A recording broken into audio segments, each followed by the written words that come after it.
Ladies and gentlemen, welcome to another One Piece chapter reaction. And for this chapter, I was warned Monday afternoon at 3 p.m. by 3 separate people to avoid spoilers. So that's more than the average. So I feel pretty confident that this chapter is going to be insane, and I'm looking forward to it. And I did not get spoiled, by the way. I don't know a single thing.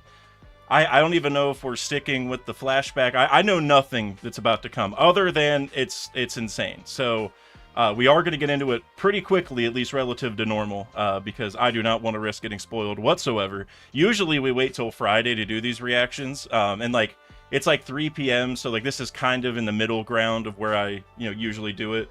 Like this usually around my cutoff is like 3 or 4 p.m. Because then it gets way too hot in my office, honestly. But you know what?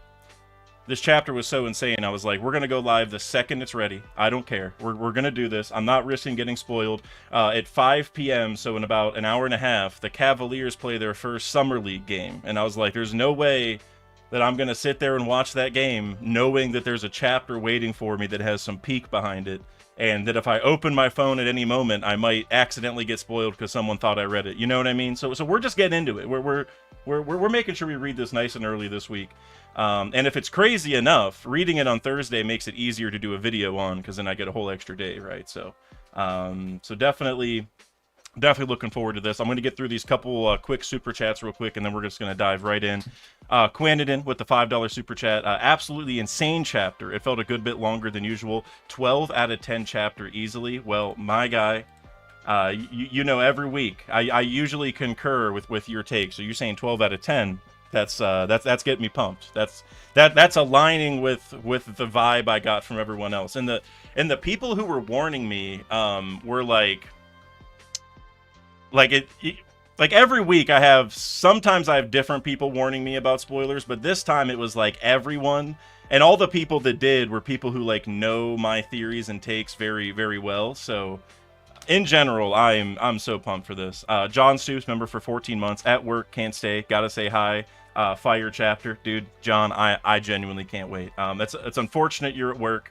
I'm sorry if the timing of the stream didn't help you out there, because I know this is not the usual time, but this isn't a usual chapter from what I've been told, so we had to make an exception, you know. But thank you very much, John. Mick Pulsar, member for 12 months. Congratulations on a year. That's amazing. Hey yo, I'm excited for this one. Pulsar, I genuinely can't wait. I'm like I said, all week I've been worried about this. And also, I can't remember how someone said it, but they nudged me to say like, hey, this is a good week to work on a video that is like doesn't have to do with this, essentially. You know what I mean? Like not that I'm like wrong about something specific, but it's like, this is so crazy. Put all your LBAF stuff on hold. But just if you're gonna do a video, do something else, you know. So I'm looking forward to this, guys. Vasil Vlad Ivanovici with the $2 or £2. Brace yourself, Vlad. I think I said Vlad. Vlad, thank you, Vlad. Appreciate you, my guy. I'm braced. I'm very well braced currently. Also, I see Steve Irwin in the chat. Steve, appreciate you for coming, my friend. Or well, you are my friend, but my cousin, I should say. I should get even more specific. But all right. I see a lot of deleted chats. I'm not reading the chat, but I just glanced and generally see a lot of deleted messages. So we're gonna get into it so that we can talk about everything. So. Also, Isaac, appreciate you. I think you were the first one here. Thank you. BK, Kuya, shout out everyone. Trevor in the chat. All right, we're gonna get into it so that way the mods can chill out and and stop having to work so hard. So let's see. One Piece chapter 1154. I can't even die. Okay. That immediately makes me think of Kaido. And, there's been a lot of talks about Loki and Kaido potentially being connected. So I don't know. Maybe I'm reading into it too much. That's definitely possible. But that is the first thing that crosses my mind whenever I read that. I just realized I don't have any One Piece music playing in my ears. So I'm going to fix that real quick. That is very important, especially for a chapter like this.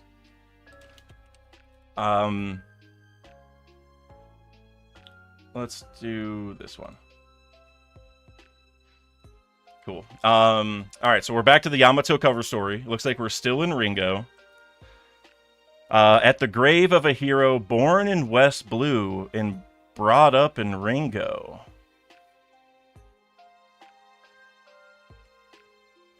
At the grave of a hero born in West Blue and brought up in Ringo. Do we know who that is? Or is this is this Ryuma or something? I feel like we know who this is and I'm just blanking on it. I don't know. Maybe not.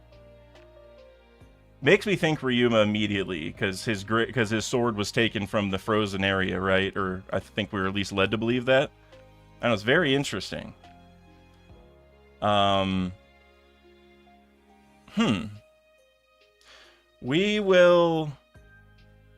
talk about this later because I want to look at the chat, but I also don't want to look at the chat in case I get spoiled on everything else. So we'll come back to this, but that's really interesting. This is now the second or third most interesting Yamato cover story chapter, with the Onigashima maybe being first. I don't even know what would be second. Maybe like Ulti and Page 1 joining, but this has got the gears turning. So we'll come back to that. We'll come back to that. So now we're back to the actual flashback. Oh, and we're at the Big Mom stuff. Okay. 63 years ago, Lord Jarl, the oldest man in the present day, lost his partner, Cascade Beard Jarl. I think didn't they also call it like, I think Jarl was Mountain Beard. I don't know if Cascade Beard was what they originally used. I think it was like Waterfall Beard or something. Doesn't matter. Cascade Beard Jarl was struck down dead by the hands of a certain young girl. Her name was Charlotte Linlin. One of my goats, honestly. I know she's also a big meme, but one of my goats. A mere human, yet she left a large part of a giant village in ruins. She would later go on to become an emperor, earning the epithet Big Mom. And it's cool that we're seeing this because it aligns with the Loki flashback we just saw, because we saw in the Big Mom flashback that, like, they said, oh, Loki was born, like the prince was born in the castle. So we know these timelines matched up, so I'm glad that they jumped right to this in this chapter. That same year, Elbaf faced a string of tragedies. It was calamity after calamity. Sudden fires, windstorms, and bitter cold waves devastated the crops. Okay. The abnormal weather also brought fishing to a halt. This one magnificent land had fallen into famine. I'm wondering if we're supposed to believe that there's like a connection between the two, as if like, I don't know, Big Mom or Mother Carmel or something had to do with it, or if it's just coincidence. Like, I'm wondering if the timing means something. I don't know. That's very interesting though, because I'm also thinking, like, you know, they said they fell into famine, but think about how the reason the Big Mom rampage happened was because they were fasting, right? Like, Big Mom didn't want to fast, and she didn't make it all the way till the end, and she started rampaging. And now, right after that ends, they fall into famine, like actual famine, where they're, like, forced to not eat. I think that's just an interesting interplay there. But now do you see? This is all that child's doing. Oh, here we go. This land was cursed because you all failed to kill it immediately. So she thinks this is a Loki thing. No, surely it's just a coincidence. Oh, what? She looks not good. We got Loki busting through the door. Goo. Yeah, he's staring at me. Prince Loki. So look, see here, we're back to the same thing as last chapter, where Loki's like, he's just looking for some love, man. You know, like, he just wants his mom. Take it away. Don't ever let that monster near me again. Prince Loki, you have to keep away from your mother's room. Gouge out those monstrous eyes. If left unchecked, his curse will grow till it brings about this nation's collapse. Yo, again, I think I said my piece last week about how I felt about Estrid, but the flames of hatred are only glowing brighter and brighter as this chapter goes on. Gouge this baby's eyes out. Listen, man, that's just no. That's no, we're not doing that. I'm hungry. Sorry, sweetie. That was the last bit of bread we had. You're going reaving? We could easily steal what we need from the humans. Ain't that how it's always been in Elbaf's history? Don't be ridiculous. A senseless raid on them would only bring shame to Elbaf. That's the law of the land now. So they're kind of saying that, like, because of Harold and Ida, that they're not, like, just going to go steal from people anymore. And that's part of why they're starving, at least in their mind, is like, well, in the past we could have just went and taken it. So that's interesting. Those bastards from Hunter's Village are attacking. So we saw that earlier in the arc. What are they? It seems they've hit other villages too. Quick, arm yourselves. Don't let them loot the village. Internal giant struggles weren't unheard of during desperate times. But these incidents only resulted in making the period more severe and bloody. The country was engulfed in chaos and misery. I heard a rumor about that princeling born in the castle. He's cursed. See, so this is how the propaganda spreads right here. Also, shout out Dexter, with member for 7 months. Hope you enjoyed the chapter. I did, Dexter. I'm enjoying it very much. I know you probably said that, assuming I wouldn't read it till later, but I saw it, and I'm enjoying it so far. I can feel something building up here. The country was engulfed in chaos and misery, and the bitterness festered as spirits broke. Hey, wait. Hey, Haradin, your brother doomed this country with his curse. Is this the same guy? Yeah, the teeth, I think, give it away.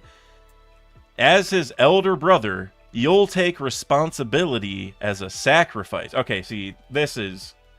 Also, I see Ida over here. Major goat. So now they want to sacrifice Haradin because of this made-up curse. Or, like, maybe made up. I mean, it's like a self-fulfilling prophecy at this point, I feel like. If every bad thing you attribute to the curse, then it's going to feel real. You know what I mean? What are you talking about? Don't you know my son's a cutie who's going to be the world's longest living man? Okay.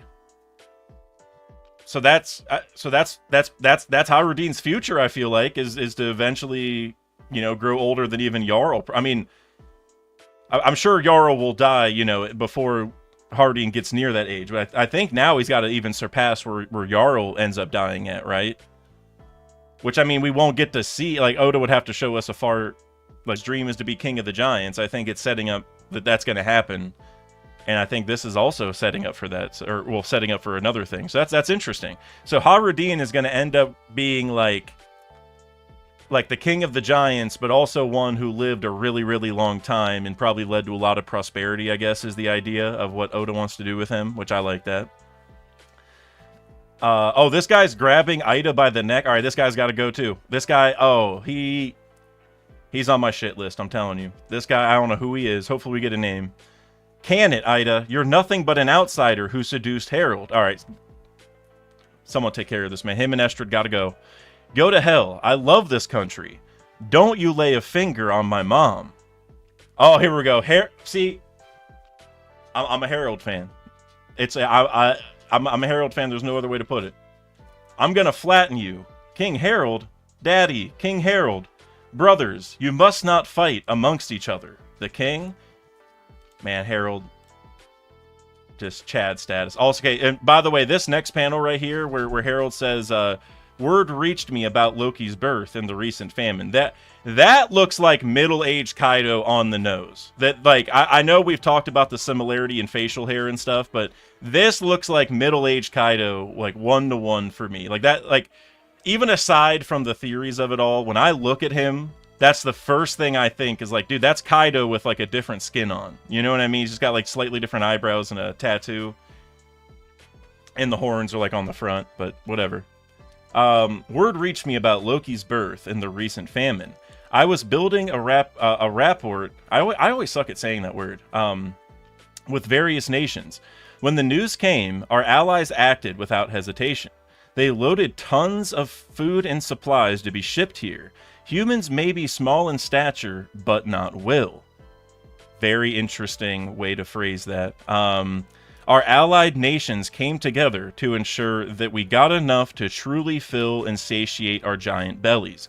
And now, something that's interesting here is, like, You know, earlier the Giants talked about like stealing from the humans to get what they needed, and even here, Harold's like, oh, you know, that the humans helped us to get enough food or whatever.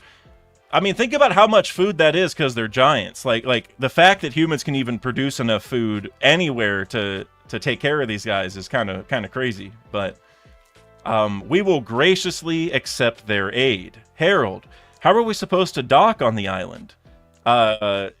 Gyahaha, it's as big as you'd expect. Dig in and fill your hearts with gratitude.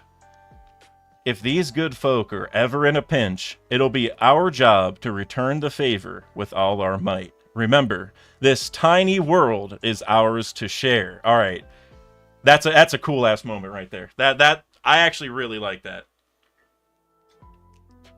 So like Harold's, because it's showing the fruits of Harold's labor as far as working with people around the world, right, and working with other races.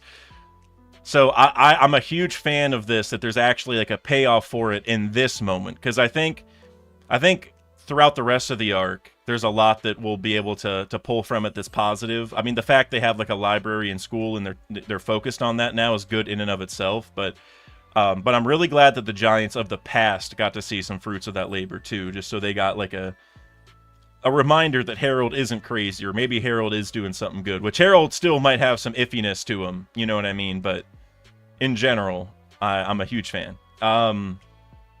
Queen Estrid continued to publicly declare that the plagues suffered by Elbaf were brought on by the accursed prince, right up until the eve of Harold's return.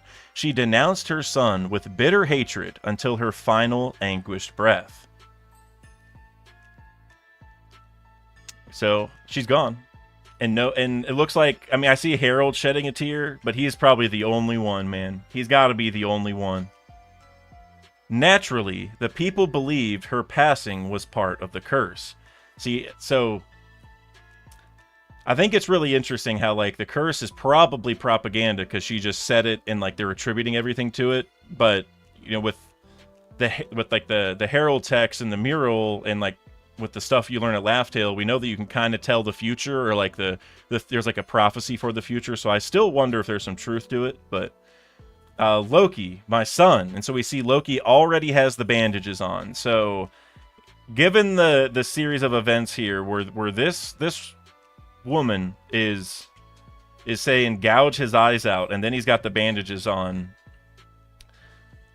I don't know if they successfully removed them, or if they just, or maybe they couldn't remove the bandages, so I don't know. Well, I guess we're gonna find out. He was born with a condition that affects his eyes.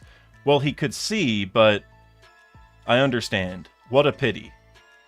So now that Loki's not smiling, because he says he can't even smile for me. I did notice that he just has a frown, where earlier he was happy. I'm wondering if they did gouge the eyes out. I don't know. He can't even smile for me. I guess it makes sense. He did just lose his mother, so maybe it's only from the mother. I don't know. See, now I'm very curious. At only a few months old, Loki had given up on love. Are we gonna get some Lola stuff here? I mean, it's obviously a different kind of love, but I mean, you know, that's a big part of the flashback we never really we haven't figured out yet.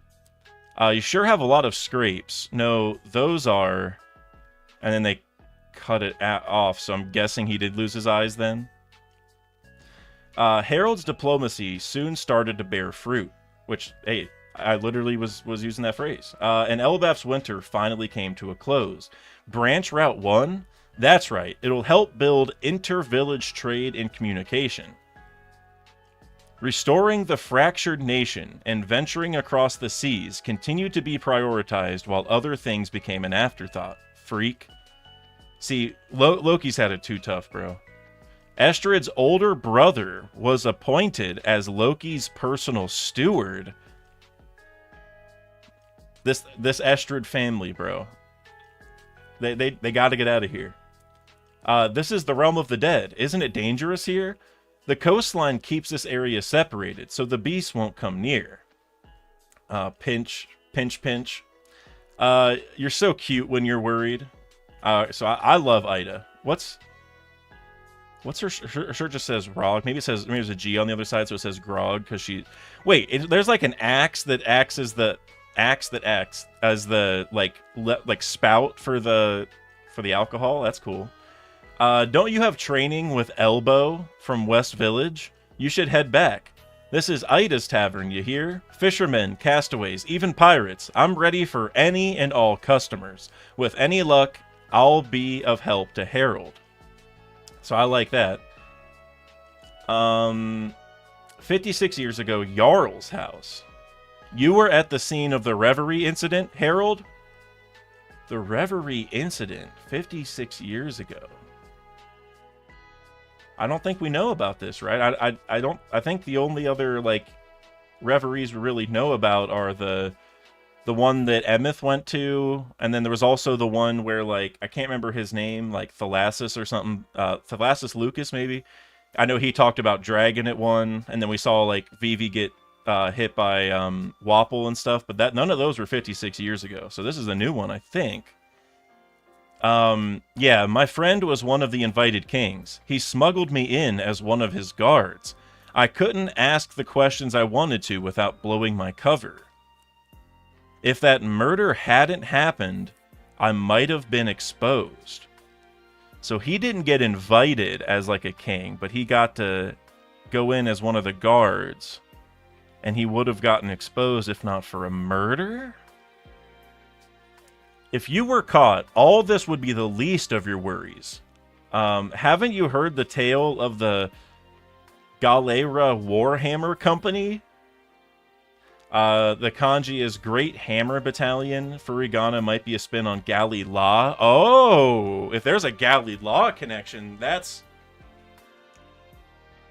kind of crazy. Because there already kind of is a little bit of an Elbaf Gali La connection with the Adamwood. And now, if they're called a Warhammer Company, I'm wondering if that's where Ragnir came from.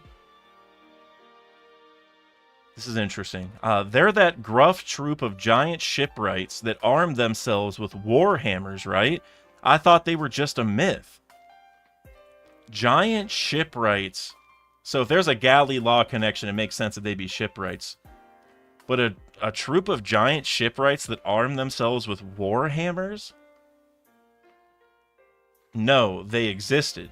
They really did travel far and wide, sending letters back to Elbaf. I received the final letter myself. It said they'd all been captured.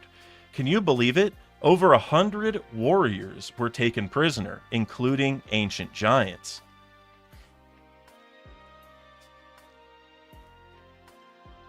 I have an idea of what might have happened to them, but I'm going to keep reading in case they cover it. This is so interesting. You think the world government was responsible? There is no doubt that they once faced a great enemy. So hold on, how long ago was this? 56 years ago, so that's 18 before God Valley, so maybe rocks? I don't know. There is no doubt that they once faced a great enemy. However, they sank deep into the ocean at a certain point in history. To be blunt, there's probably a deeper reason why your ideals haven't worked out, and it has nothing to do with you. Lingering animosity, huh?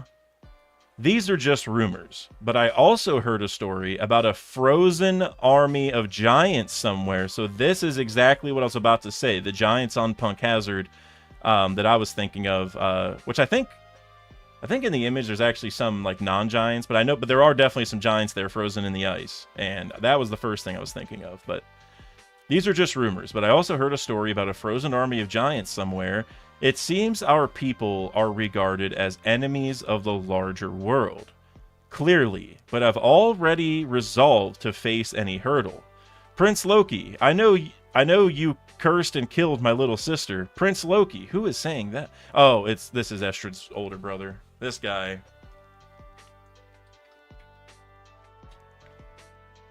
Also, the way that that Loki looks, before I get to this next page, the way that Loki looks here as a kid reminds me of kind of how Doflamingo looked as a kid, a little bit. Like their hair color's different, but I feel like the style of it was very similar. and like Loki's like perpetually upset, and I feel like Doflamingo was always unhappy after they left Marijois, you know what I mean? But let's see. Now let's. Oh, wow, well, I didn't even mean to. He's literally saying, "Now let's see." Now let's see what kind of garbage we'll be serving up today. Whoa! The horse of fortune died. The steward's body was in the realm of the dead, and so we see this cool little progression here of Loki kind of growing up, which I really like. 48 years before present day. My dream is to join hands with many other countries around the planet for the giant race to be welcome all over this grand world.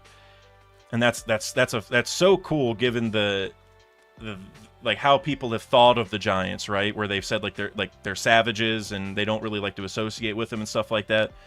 So I like that he has this dream to kind of bring them into, you know, the modern age, I guess. King Harold's so cool. He's changed so much. He's going to be a king who will go down in history. Well. You look thrilled, Haradin. Is it 'cause you're illegitimate? Prince Loki is the true heir, right? These guys are just assholes. Like, what? Like for no reason. You're just an illegitimate throwaway. Like, they're either mean to Loki about the curse or mean to Haradin about his bloodline. Like, bro, chill out. Beat them all up, guys. This is Elbaf, the world's strongest country. We don't need weaklings here. Loki, driven by scorn, unleashed chaos unto Elbaf. So here's all of his animal friends that he's already befriended, which I like that. Oh, wait, I didn't read this part at the top. I really like that they're all here, though. This is a disaster. King Harold's already left on his voyage. They're coming. Close the doors and get the children inside. And then we get this Loki panel. And so Harold left again, and that's when this starts, which is kind of interesting. This should also be around the time Rock showed up, because this is like 8 years before God Valley, and Loki looks to be the same age, I think. So, he laughed at the feeble as they ran. Hey, Loki. Dad went through hell to rebuild this village. Huh? You think you get to call my father Dad? I don't get why everyone respects him. He's dumb for trying to play nice with those human insects. That's crap. Alright, so this... I love this. This Haradin Loki stuff, I've been waiting for this right here. We should all try to see from each other's perspectives. Don't get cocky just because you're big. Being cocky is my right. I'm the prince, and he just smacks Haradin.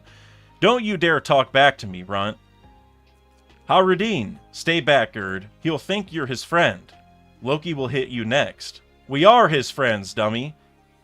Haradin, are you okay? He needs first aid. And now here's Loki looking back and probably being a little upset that there are like people backing him up because he's not used to really having people like him like that. And he's like, wait, you like him? Like, what? And I feel like it's, you know, a little bit of a story of, yeah, this is what friends do, you know? And I think Loki's going to end up being jealous of that, where, you know, Haradin's going to be jealous of his bloodline, and I think there's going to be some learning on both sides there. Ha ha ha. So you're so pathetic I could puke, Haradin. You're just a group of weaklings huddling together. It's 'cause of your mom's filthy blood. Young master, that's going too far. He's still the son of the king. He's also a prince. Don't call him a prince. And he just smacked that guy. Loki spread pain and destruction, but nothing he did filled the hole in his own heart. I can't even die. And here we see he does still have the eyes, which is good for the story, I feel like, because if they did get gouged out, I don't know if we ever would have figured out what the powers were or whatever. Oda might have just skipped over it. So I'm glad he didn't actually lose the eyes. But it looks here that Loki jumped off one of the branches. So like there, so here, this is so cool. So we see Loki, you know, attacking some more people or whatever. And then this woman, like, grabs her child and loves him. And Loki's, like, kind of upset because he never got that love, right? He's just causing a bunch of havoc because... What's the saying? Like a kid will burn down a village... Or, like, a lonely kid will burn down a village to feel its warmth. I can't remember exactly how that phrase is, but it's like, you know, if somebody's an outcast, they'll come back for revenge because they're so lonely they have nothing to lose kind of thing, right? So I feel like Loki's kind of falling into that. And here we see him actually jump off the branch down into the realm of the dead, and that's when he says, I can't even die. And we talked about this last week, but now it's even more apparent that there is a Kaido parallel going on here without any question. Because obviously when we met Kaido, he fell from Balloon Terminal, which is probably like the same height as this. I don't know if we actually know, but it's obviously really high regardless. And like he says he can't even die. It's the same thing with Kaido. So there's something going on here, man. Whoa. I saw it. I gotta read the rest. I saw it. I'm trying to delete it from memory. Bro, no way. Nope. No way. What's the deal with this island? Where's the welcome committee? We got all the animals roaring. Oh ho, we found one. Look, it's a giant whelp. This is definitely Elbaf. Gee ha ha ha. This brat's got one hell of a devil face. I know he's a giant, but isn't he a bit too big? Hey kid, why are you crying? Bro, we got the Rocks pirates here. This is crazy. We got Shiki, Whitebeard, and then bro, I can't stop looking at it, but I got to read it first. All right, kid, you better say yes to both these questions. I ain't the type that takes no for an answer. First off, this is Elbaf, land of the giants, yeah? Second, we'll find Harold here, yeah? Harold spotted this particular man 8 years ago during the Reverie. He single-handedly killed a Navy headquarters admiral and vanished without a trace. This feat earned him a massive bounty and the government's ire. Rox D. Xebec, future captain of the Rocks Pirates, father of Emperor Blackbeard. Bruh. What is this? And we I don't have enough reactions for this. For what, bro? What? So I see the Blackbeard resemblance in the face, which is pretty cool. That is pretty damn cool. I'm shocked that we got this much. Like, why? Like, not only did we get Rox's face, but Oda had to throw at the bottom, father of Emperor Blackbeard.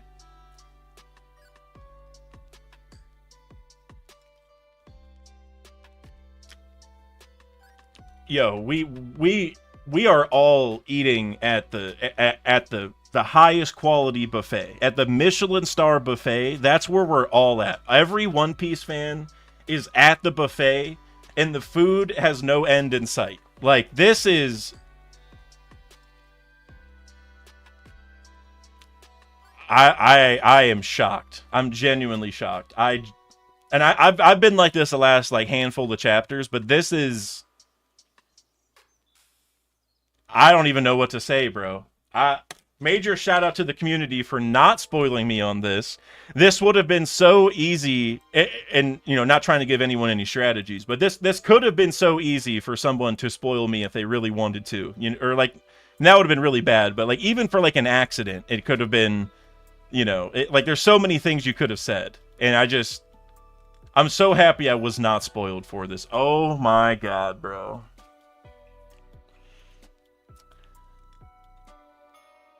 I am shocked. I love his hair with like the streaks in it. The fact that he looks like Blackbeard in the face, except he has the full set of teeth, so he looks like the level 6 Blackbeard. Like whenever he went down and said everyone fight each other, and then he had the full set of teeth, all of a sudden he looks so much like that. And so how old was Kaido at this point? I want to check this out, because he's 59, because this was 46 years ago, I believe, right? So I don't think he would have been on the Rocks Pirates yet, because I'm wondering if he's going to pull up, because that would make for even a crazier set of circumstances. Bro, guys, this is genuinely some insane, like, of all the One Piece chapters we've had, and like in terms of craziness, in terms of just jaw on the floor type moments, this is easily in the top 3, I would say. Like, I was so not expecting to see Rox D. Xebec face. That's just... Like, what? By the way, shout out Bean Boy for the 10 gifted memberships. I will get to all the other donations very, very shortly. I just wanted to shout that one out because the gifted memberships don't go into Streamlabs, and I do not want to miss any of these. So, but appreciate you, Bean Boy. And you know what? Just for the occasion, I'm also going to go ahead and send 5 free ones from YouTube because it is July. It's a new month. So here we are. So all the people who said that Rox is going to be Blackbeard's dad, flowers to you. I was not on that boat, mainly because I felt like it's too direct. So we're going to have to see what Oda does here. I'm not mad at it. I always just thought that would be like a little bit too obvious almost. Like not every relationship has to be father-son, but this one is. And that means that Blackbeard... How old is Blackbeard? Hold on. Blackbeard... He's 40, I think. He's 40 after the time skip, so he was 2 when God Valley happened. So Blackbeard isn't born yet, but he is later, which is even... It makes it even more interesting that Oda decided to include the father of Emperor Blackbeard down here. Because it's like, you could have saved that for the Rox flashback, presuming we get one, because... You know, he hasn't been born yet, so you could have just shown us that moment. But regardless, yo, I'm gonna have to do a video on this. I'm gonna have to cook some video or some theories on this situation. My God. Oh my God, guys. The striped hair goes so hard on Rox.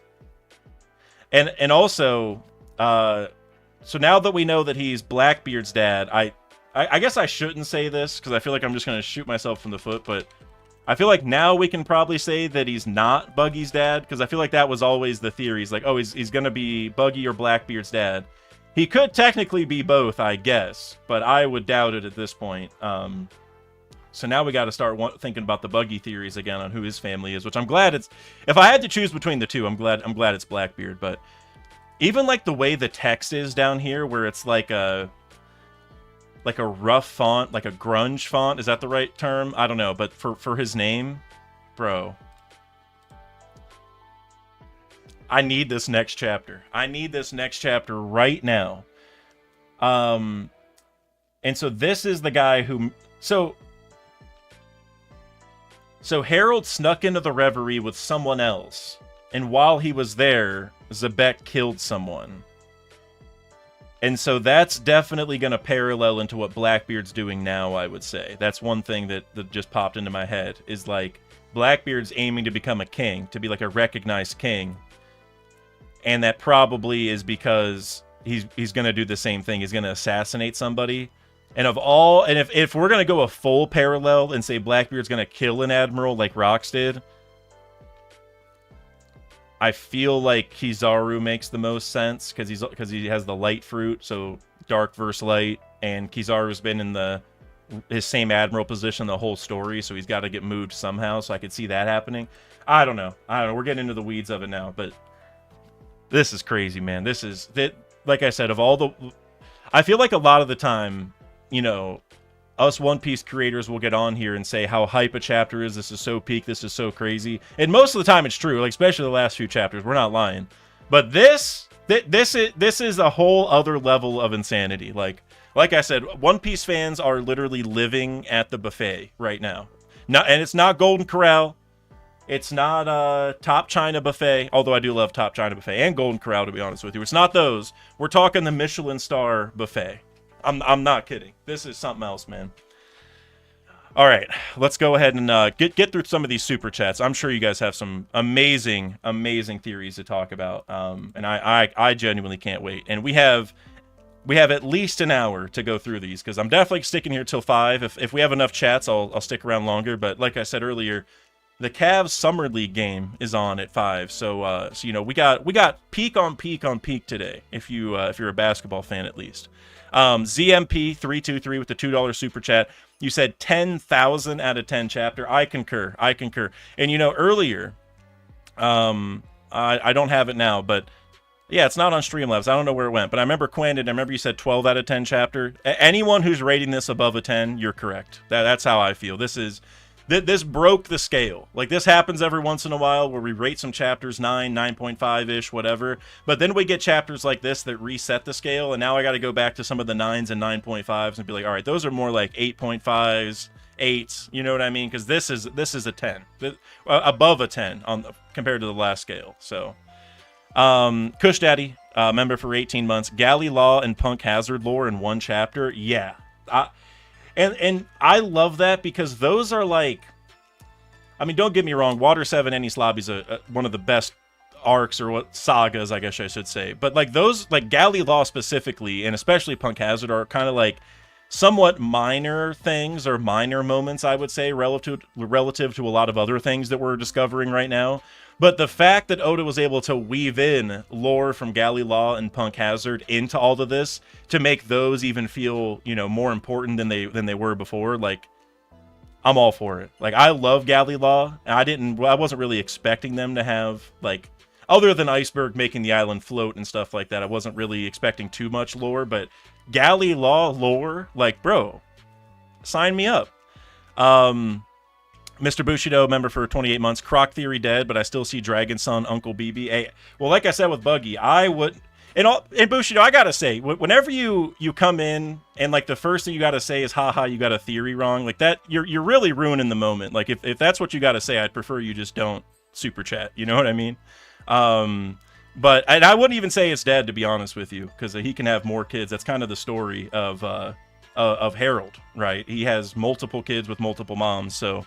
I honestly wouldn't say it's dead just yet, especially because Blackbeard's not even born yet. So I think we gotta see. But I mean, definitely, he's obviously Blackbeard's dead. And then you also super chatted, said Rox also has the same eyes as Frankie. He does. He has the eyelashes at the bottom, so that's interesting. Mick Polestar with the $5. I'm sorry, what? That's exactly it. Also, Mick Pulsar, I saw you had another super chat. I'm too gobsmacked for theorizing. That's where I'm at. That's exactly where I'm at. Like I'm gonna try popping some theories out for you guys, but my brain is just in total shock mode. You know what I mean? Like I'm just basking in the amazement of the fact this happened. I genuinely can't believe. I just keep looking at the, like, where he's there with, like, the peace sign, like, the angle that it's at. It just looks so... I don't know. This guy has so much aura. It's crazy. And, like, the zebra striped hair. Like, it's probably not just black and white, but it makes me think zebra stripe now, like a zebra cake. Which, if you guys like zebra cakes, those... At school lunches, I would give up just about anything for the zebra cakes, I'll be honest with you. But yeah, I feel you, Mick Pulsar. I don't even know what to say about this. I don't. I'm gonna do a video on this because this is too peak not to do one. And I'm not sure exactly what I'm even gonna say, but it's got to happen. This is too crazy. Alexander Fiorello with the $5 super chat. Hope you're having a good one, my man. Missed the last few streams, would always watch them and good to be back. Harold's beard looks like Kaido's. First off, I am having a good day. It was a very slow day because last night I woke up in the middle of the night because I think I told you guys about this. I didn't do my Bella update earlier, so I adopted a cat named Bella. She's great. And the last couple days, or the first couple days where she's been comfortable enough to, like, leave my room and go venture out into the house. And so in the middle of the night, like, one of my other cats started chasing her, like, not angrily, like they're trying to play, but she doesn't really want to. And so anyway, they made some noise and it woke me up. I couldn't fall back asleep. And then I ended up waking up really, really late whenever I did finally fall back asleep. And then I mowed the lawn and walked the dogs and then came here. So honestly, in general, it's been a great day, just not a very long one. But I appreciate you for always watching the videos, Alexander, seriously. And as for Harold's beard, I agree with you. I agree with you 1,000,000%. I think Harold, if Harold's not Kaido's dad, then Oda is just trolling us. Like, genuinely. He looks way too much like Kaido. And maybe Harold has a brother that we don't know of, and that ends up being Kaido's dad. And so Kaido is Harold's nephew. You know, if... Maybe. maybe. But at this point, he looks way too much like Kaido. Like that middle-aged beard, which I think, I don't know how old he actually is, but in giant years he's middle-aged, and he has that. And Kaido had the very same kind of goatee at that age as well. It's gotta be. It's gotta be Kaido's dad. Trev, I just saw this in the chat. Although I don't see it. Oh, because YouTube froze. Well, I can see it over on Streamlabs. You said Kaido's age doesn't work out for being a giant, though, does it? Well, as for his age, it does, because Kaido, I just looked at, I gotta look it up again. He's 59. Let me go look at it again. 59. Yeah, he's 59. And so he was born 4 years after Loki was born, which we know that Harold was, like, traveling around, right? I'm trying to get the years, because, like, when did he come back? Let's see. But he'd be an Oni, so in my mind, the Oni is probably like an ancient giant in human hybrid. We don't actually know that, but that's my guess so far. So we see 56 years ago, Jarl's house. So like here, where Harold's talking to Jarl, like Kaido would already have to be born at that point. So I mean, we have to get the timeline. But since Harold keeps leaving and coming back, I think it definitely could work, because he's, you know, all he has to do is go, you know, just have a one-night stand on one of the islands that he's adventuring on, you know what I mean? So I'm guessing, you know, kind of like with Scopper and Ripley, I'm guessing that Harold found a human to have a kid with, and that created Kaido. And he probably told the woman, like, hey, I can't bring this kid back because he won't be accepted because he's not pure-blooded. I've already been through this. Trust me. Just don't ask any questions. You got to keep him by. And, you know, and then because we didn't even see Kaido till he was like a little bit older. Like he was still a kid, but not like an infant when he was on Vodka Kingdom. And then they like sold him to the government.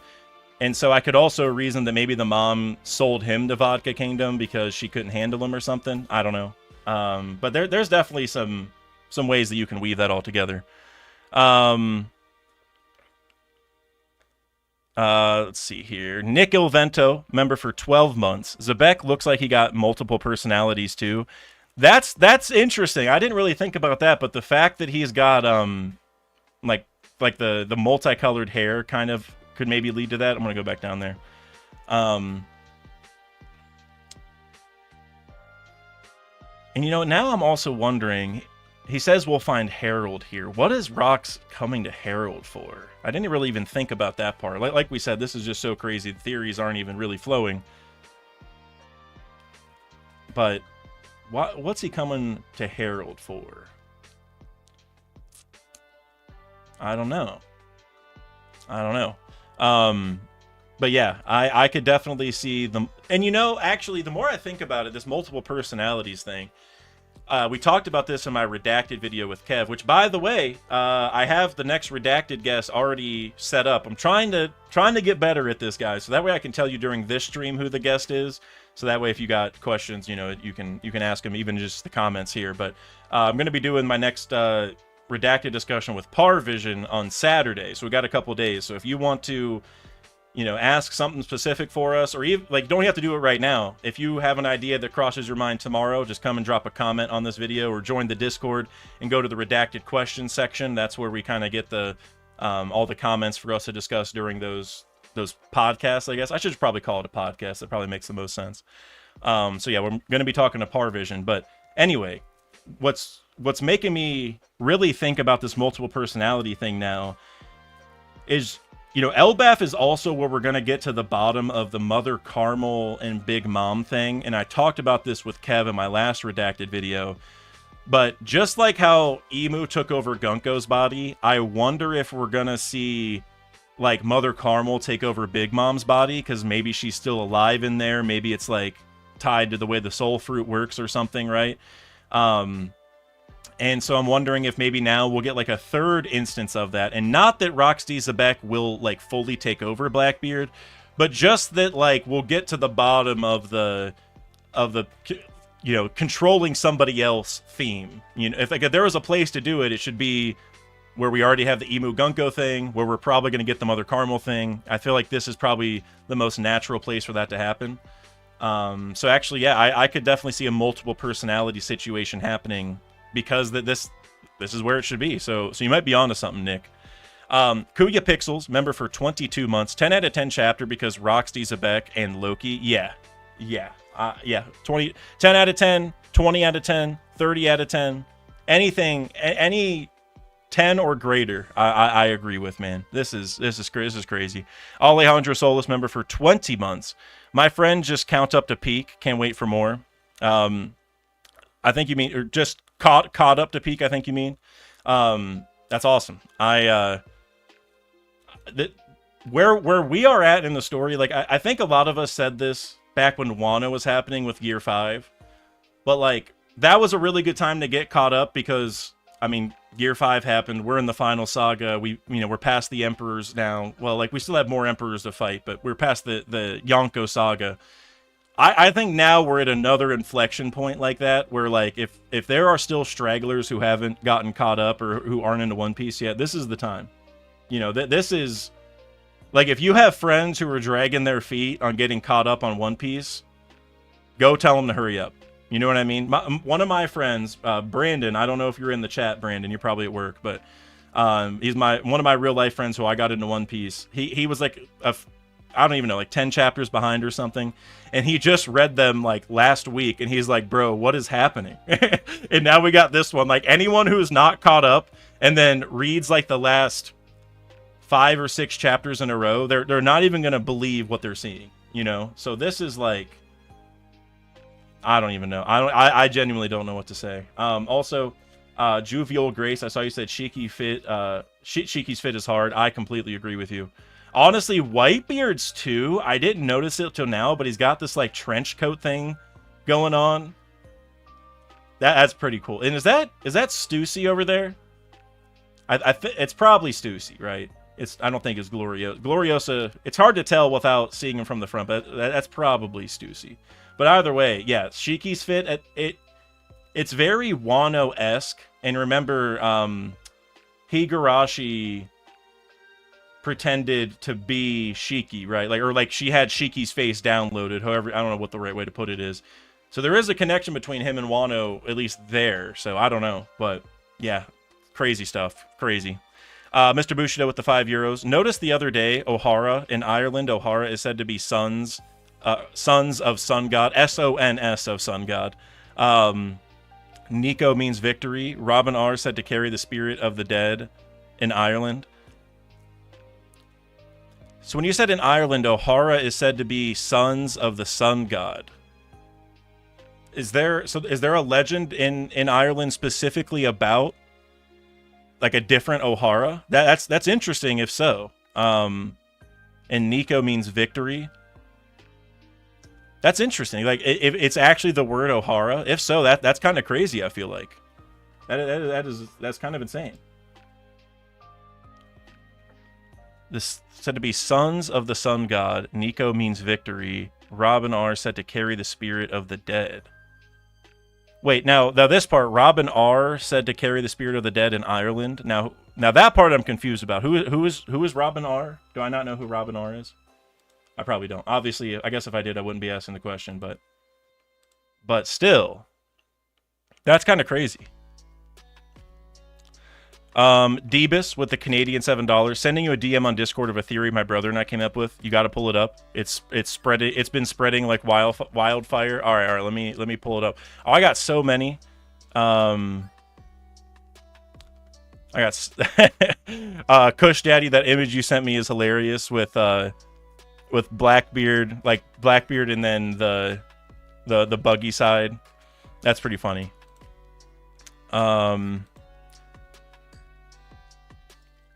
Let's see. Oh, there it is. Okay. So here's what Deebus had to say. This is something my brother and I came up with, frame 1, and we've expanded on together. But it's been spreading like wildfire since I shared it. So hear me out. Rocks is not just Blackbeard's fire, but also Buggy's, making them brothers that don't even know it. It's kind of long, so I'm going to paraphrase. So you did the same thing Kush did. So basically what they're saying is if you look at Rox's face, I'll be honest, I'm not sure if I buy this, but I'll explain it anyway. Basically, what they're saying is if you cut Rox's face in half, the left half will match up with Blackbeard's face really well. But then if you cut up the right side, that'll match up with Buggy's face. And they said, and Rox is a parallel to Harold, in which he has two sons with two different women, making Blackbeard a parallel to Loki, and Buggy a parallel to Haradin. And remember, where did Harold meet Haradin's mom? A circus. And what did he promote? Trade, just like Buggy's delivery service. Then Ida opened a bar later in life. And where do we see Buggy's first hideout in Orangetown? In a bar. And if you look at the official... it's so long, I wish I could do you more justice, but I feel like if I don't say it quickly, it'll take too long. If you look at the official Four Emperors color spread for official coloring, Buggy and Blackbeard are both wearing bandanas with inverted colors, one yellow with purple dots and one other purple with yellow dots. They have the same mouth shape and smile too, and wear a big hat with a skull and crossbones on their head. Rox could be an inversion of Harold, where he started out more civilized, part of a kingdom, and when seeing the truth of the world government and how bad they are, he couldn't be a part of it and became a pirate. Being more wild and violent. If you look at the weapons they use, both Blackbeard and Buggy use some form of claw blade as well. Blackbeard seems to have inherited the ambition and dreams of Rox, while Buggy seems to have inherited his will in the form of his crew. You have Richie the Lion, Shiki, Moji the Beast Tamer, Kaido, King of Beasts, Alvida, which is Big Mom, and if Weevil joins, that's Whitebeard parallel. So I like all the stuff here with the Haradin circus. You know, like Haradin worked for a circus over the time skip, and Ida worked for a circus, and obviously, you know, the circus Haradin worked for was Buggy. So I like that connection. I'm not sure if I am a big believer in the, like, cutting the faces up to match up, because I feel like there's probably a lot of characters who have, like, if you took like a... Because like that pose where they're mad and smiling, I feel like a lot of characters do that. So I'm not 100% sure if I buy the facial comparison personally. But I do like all the other inversion stuff you said with the claws, like how Blackbeard uses bear claws and Buggy uses claws. So I like it. I'm not 100% sure that I buy that. The face thing, but I do like all those parallels for sure. I mean, maybe that's also Buggy's dad. Personally, I feel like him being Blackbeard's dad is more than enough. Like, you know, I had the theory that it'd be Crocodile's dad, and you know, if we're gonna go multiple dads, then that's definitely still on the table. But I would honestly prefer at this point it's just Blackbeard's dad, because for me, maybe it's just me, but I feel like the whole trope where like the strong people of the past, like their kids are they're going to be the strong people of the present. It's like I kind of like it more whenever it's, you know, they're kind of their own thing, if that makes sense. So I don't know if I want more and more people to be related to Rox. I kind of hope one is enough. But I definitely see what you're saying with the with some of those other parallels. I mean, it could also be that whoever Rox's or whoever Blackbeard's mom is had kids with another guy also. I feel like that would also fit in pretty well. So maybe it's that, so that they have the same mom, not the same dad. I could see that too. But yeah, and actually I don't know how to say your name, Ron Karahoda. Sorry if I'm butchering that, but you said doesn't have the Zebek name. That's another interesting point, is like we have Marshall D. Teach, and then we don't know what Buggy's family name is yet. But the fact that Marshall, you know, that Blackbeard doesn't have Rox in his name, and then so that's making me wonder, okay, did he take his mom's name? And then so what's Buggy's name then? You know what I mean? Like, is Buggy Rox D Buggy if they are related? Or maybe they both took their mom's name because maybe they do have different moms and that's the setup, right? I don't know.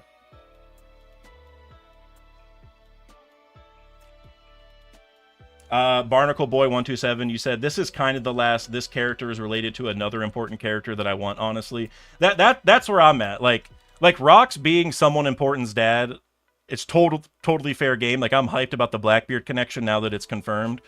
But I really don't want Rox to start being everyone's dad. You know what I mean? Like, and I'm not saying that's what everyone's saying, but I feel like the sound theory for now is that that's his only kid. And if it does end up being the case that there's more, I mean, you know, that we can have more power to you. But I'm with you, Barnacle Boy. I kind of hope this is our last one, and then we're just, you know, like at this point, I would almost like, not just for the buggy theory, but like with a lot of people, I would almost rather we don't even learn about their parents. Like instead of Oda just defaulting to like, oh, this really important person is so and so's dad. It's like, we don't have to do that every time, you know. Like with Frankie and Queen, for me, I'm like, you know, could that be cool? Could there be stuff to pull from it? Yes. I doubt Oda's going to do it at this point, because we just, like, Queen and Frankie were in the same building and they didn't even talk. So it's like, so why even do that, you know? Like, we don't have to make every important person a son of another important person. But regardless, going back to what Debus was saying with his theory, I like all those other parallels for sure. I don't even want to discredit those, because they're definitely there, especially the last part where you're talking about the Rocks crew parallels. Where Buggy's kind of like recreating the Rocks crew in a way. I can definitely see that.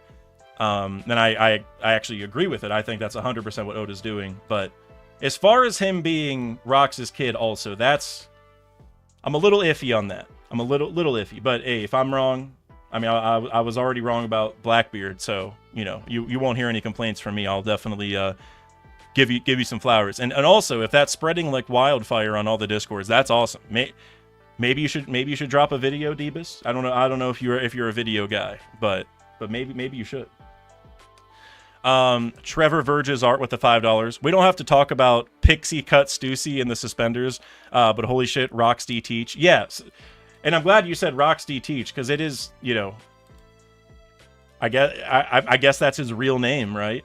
I don't know. And also, I'm thinking back to something. Let me see if I can find the panel real quick. Wow, I found this panel over a year ago.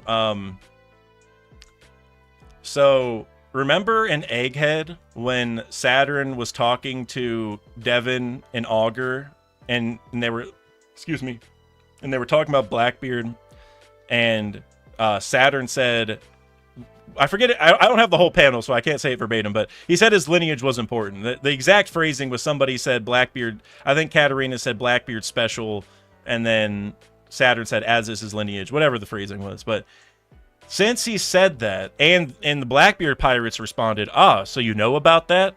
That seems to imply to me that Saturn knew Blackbeard was Rocks' kid, and so I'm wondering how he knew that, and why he didn't just go take him out, like, immediately. Because, like, if Rocks is, you know, this wanted, like, he's, you know, one of the, you know, getting involved in the taboos of the world and killing an admiral and all that, you would think that they would go after his kid just like they did with Roger and Ace, right? So I don't know how that really works. That's interesting. I don't know. But thank you, Trevor. Nico Lakin with the €6. The way Zebek has his hands, is this Law's devil fruit? That's interesting. Okay. Hey, now I like that.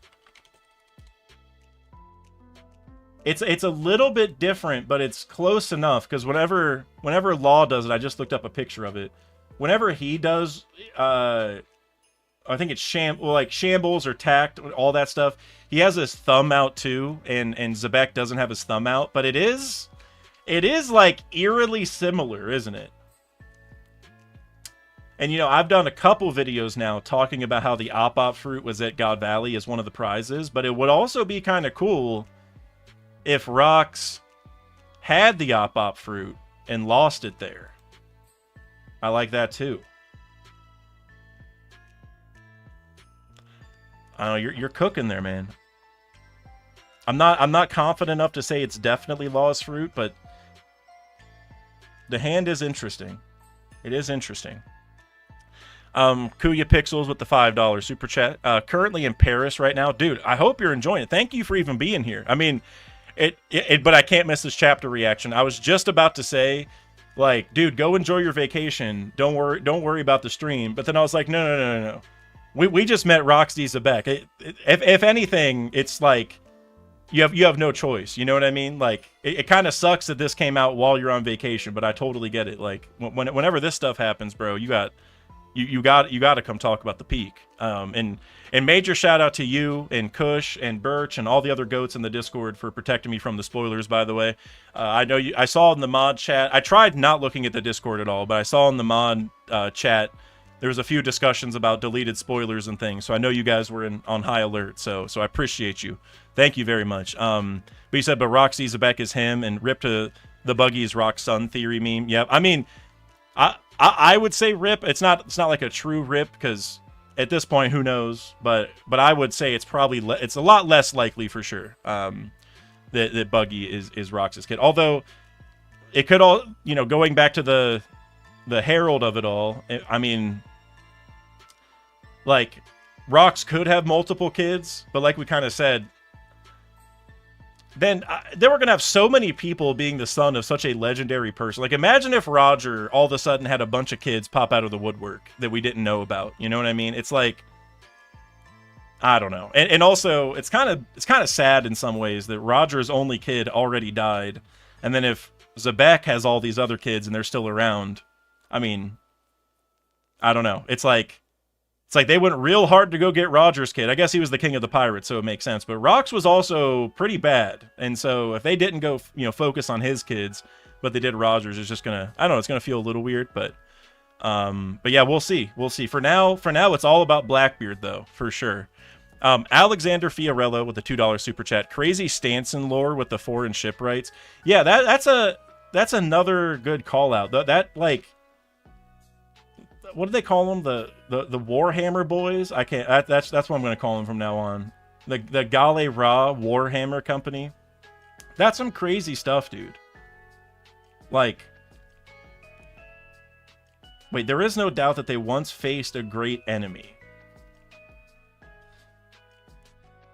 Who was the great enemy that these guys fought that they lost to? That's my next question. Like, was it just the government? Because they said you think the world government was responsible. There's no doubt they once faced a great enemy. However, they sank into the ocean at a certain point in history. Like that is some crazy stuff, dude. That Oda is he's literally just cooking. Yeah, also, I'm about to look up. Does Stanson use a hammer? He does use a hammer. That's something I wanted to check. So that's interesting. I mean, I know he's the shipwright, so he's definitely going to be, connected. Crazy stuff, man. Crazy. Kush Daddy with the $2. Whitebeard had the sons of Roger and Zebek on his ship. That is such a cool connection, dude. Oh, I love that. Oh, that is so damn cool. Whitebeard had the children of Zebek and Roger on his ship. And he didn't even know that Blackbeard was Rox's kid, which makes me wonder about the origins, because Blackbeard was born 2 years before God Valley. So then it's like obviously Blackbeard's going to look a lot different when, he gets older. But you would still think like there'd be some connection. Maybe the Rox pirates just never even heard that Rox had a kid. Like maybe Rox just had him in secret and just cast him off somewhere. Like he had a secret wife. Yeah, well, and you also think back to Dragon, right? When he said like a child is a parent's weak spot.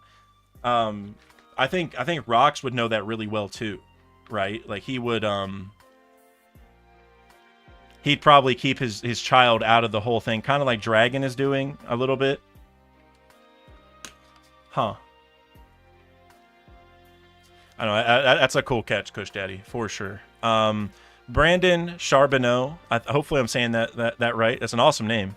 With the $5 super chat. Left side of Rock's face aligns with Blackbeard. Right side of the face lines up perfectly with Buggy. So I think you might have super chatted that after I read the Divas thing. But yeah, I did see the picture of that.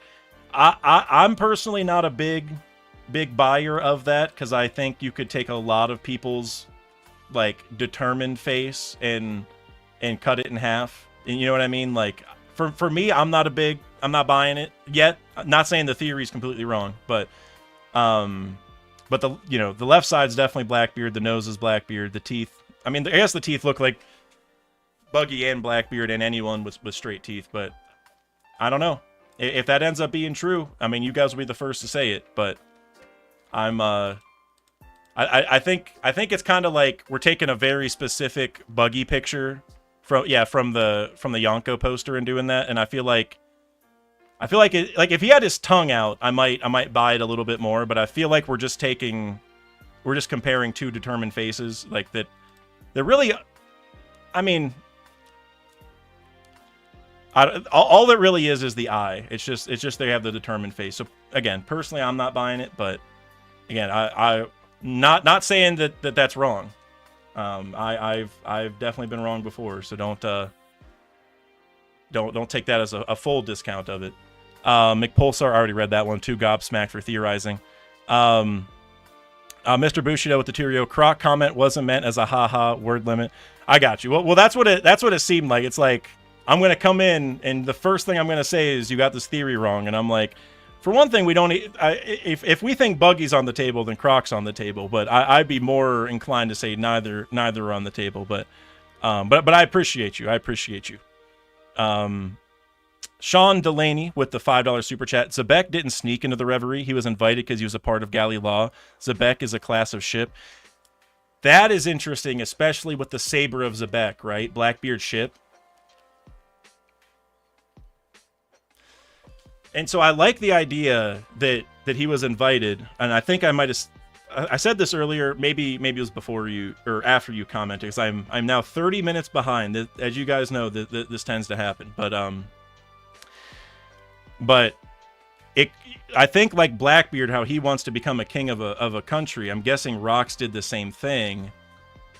But Galley Law, like leading Galley Law doesn't. I mean, I guess Iceberg is the mayor, right? I don't know if leading Galley Law necessarily means you're the leader of Water 7. And I don't even think Iceberg, like we didn't see Iceberg at the Reverie, so he didn't even get to go. So I don't even think he's like, acknowledged or whatever. But regardless, I like what you're saying about the ship of it all, right? Because of the Saber of Zebek, which Blackbeard has. So we know like the ship is a connection between the two, and we are hearing about these the Warhammer boys. Over 100 were taken prisoner. You think the world government was responsible? There's no doubt they faced a great enemy. So I'm thinking, so did Rox beat these guys? Is that what happened? And I'm just wondering how that all connects with the Reverie then. But I like what you're saying, that somehow he would have gotten in. I don't know. Where would he be would he just have been the king of Pirate Island? Like, would it literally be that straightforward of a parallel? Because Rox led Pirate Island, right? So could it just be that? I don't know, but I really, really like the Saber of Zebek connection there.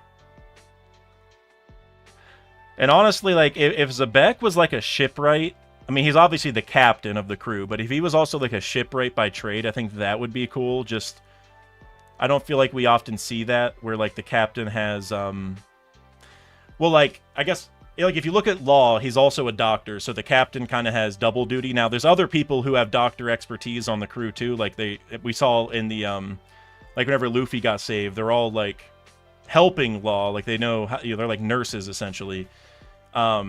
But we don't often see that where the captain is also a position or can at least assume a position. And so it would be cool if Rox was a shipwright. And so like Law would be a doctor. I'm trying to think. Jinbei was the helmsman of the Sun Pirates while being the captain of the Sun Pirates. I've always said for a long time that Kid should be the navigator of his crew because he has the magnet fruit, so he can like probably feel the log pose magnetism. So I think that'd be cool if he was actually a shipwright. Now, as far as the Galley Law thing, like I said, I don't even think Iceberg got to go to the Reverie and he's the mayor or whatever. So I don't know how that would all connect. But the fact that we had the whatever they called it, the Warhammer Boys Galley Law version, whatever that was, Gale Ra. I'm just trying to think of how all that weaves together. I don't know, but I think you're cooking there, Sean. You're on to something, guaranteed. Lorthic with the $5 super chat. And congratulations on winning in the TCG giveaway, but by the way, Lorthic. I mentioned in my last email to you that the shipbuilders of Water 7 were underrated since they raided Enies Lobby. I didn't realize how right I was. That's hilarious. I didn't even read that yet, but that is hilarious that connection was made. I haven't looked at any emails. Like, I sent you guys a set of emails, whatever day that was. I responded to, like, whatever questions I had to y'all. And I haven't gone back, but I'm hoping to send those out, like, today or tomorrow, so I'll look at those emails soon. But that is crazy that you said that. And that is true. Since they raided Enies Lobby. Like Pauly especially, I feel like, is underrated. Like, I think Parvision talked about this, where maybe Pauly's, like, ability to control ropes like that, or, like, I think he called it, like, the devil seed, the devil fruit seed or something, where it's, like, not a devil fruit, but maybe he's using hockey to kind of mimic devil fruit powers is essentially the point, which I think that's definitely where the story's going on some level. I don't know about Pauly specifically, but they are kind of underrated for sure, like, as a collective. So, yeah, that's crazy you said that this week of all weeks for sure. Mr. Bushido with the €5. I think Kaido age comment refers to how he ages like a human, not giant, not when he was born. It said future captain of Rock's crew. What are they now?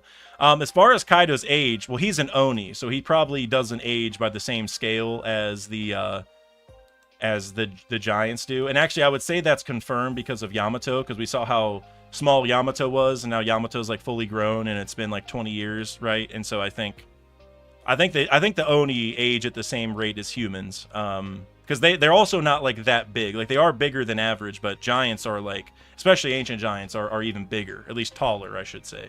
Kaido's, like, you know, super ripped and stuff, but so yeah, so I don't think that's a holdup, assuming it's 59 normal years.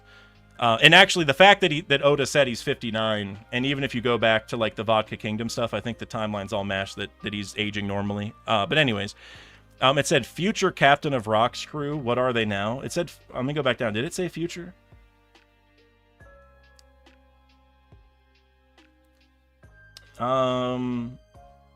What's the deal with this island? Harold spotted this particular man 8 years ago. Vanished without a trace. This feat earned him a massive bounty in the government's eye. Oh yeah, down here. Future captain of the Rocks Pirates. That is weird. That is weird. I didn't even notice that. That is weird.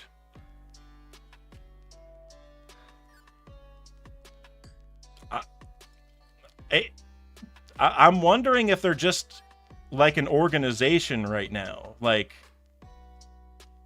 an underworld type organization. I wouldn't go this far, but maybe they're almost like hired assassins or hired, you know, hitmen, or like mercenaries of some kind. Like that's kind of the vibe I get, because even whenever Whitebeard asked Kaido to join, it was more of like a, didn't he say like you want to work for Rocks, or I can't remember exactly how it was phrased, but it feels a lot more like a business, which goes back to the Buggy parallels of it all, which we talked about earlier. Because Buggy literally ran a business and delivery service, but now Cross Guild is a giant business. It's merged with Crocodile's businesses, merged with the Underworld businesses as well. Where they're taking or they're giving out bounties for the Marines and stuff, right? So it's all business related. So maybe that's what it is. Like, it was all a money thing, and now he's here to talk to Harold, and I'm wondering if that's interconnected with it. This is making me really wish I did my Harold started the Underworld video that I never did, but I wanted to. And maybe we're about to find out next chapter. If it doesn't happen by the break week, maybe I'll still do that video, because I feel like we might be seeing the beginnings of that right here.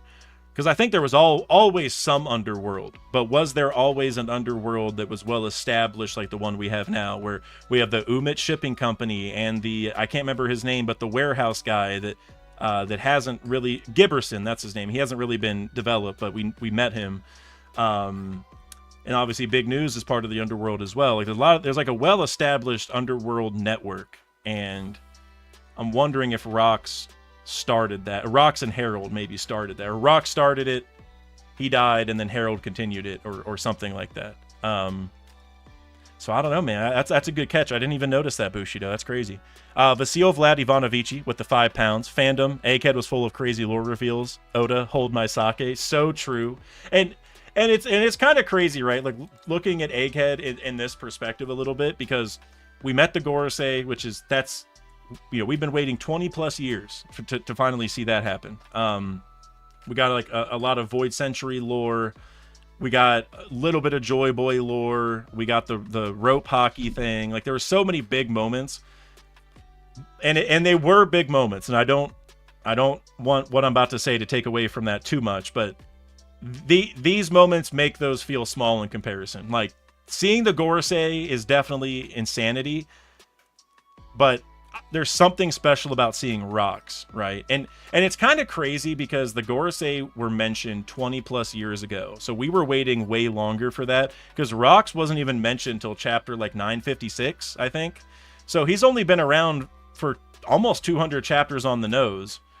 Or at least we've known of his existence for about 200 chapters. And this is like, I don't even know, man. This is some crazy stuff, and maybe part of the reason why at least for me, maybe I'm off base, I don't know, but maybe the reason why this feels even bigger than the Gorosei is because like we met Saturn at first, and then we got the rest of them, and I don't know, I'd almost be like, the fact we got all of them so close, kind of, I don't know, like I remember I was like awestruck. I was awestruck at both of them, but I was almost more awestruck at just seeing Saturn, because it's like, oh, here's our first one, and then we got the rest so quickly. But this also wasn't expected. I feel like maybe that's what I'm trying to get at. Is like we saw Saturn, so once we got the rest, it's like, you know, we kind of already saw one, so it like loses a little bit of luster. Still amazing moment. I do not want to that was in my top 10 chapters of last year, but this was so unexpected, out of nowhere, even in this arc, right? We're in Elbaf, we're thinking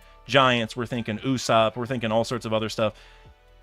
And then we just get Rox's face reveal. Like that, it's just, I don't know, man. This is why I love One Piece. You never know when it's coming, right? We're in the midst of this flashback.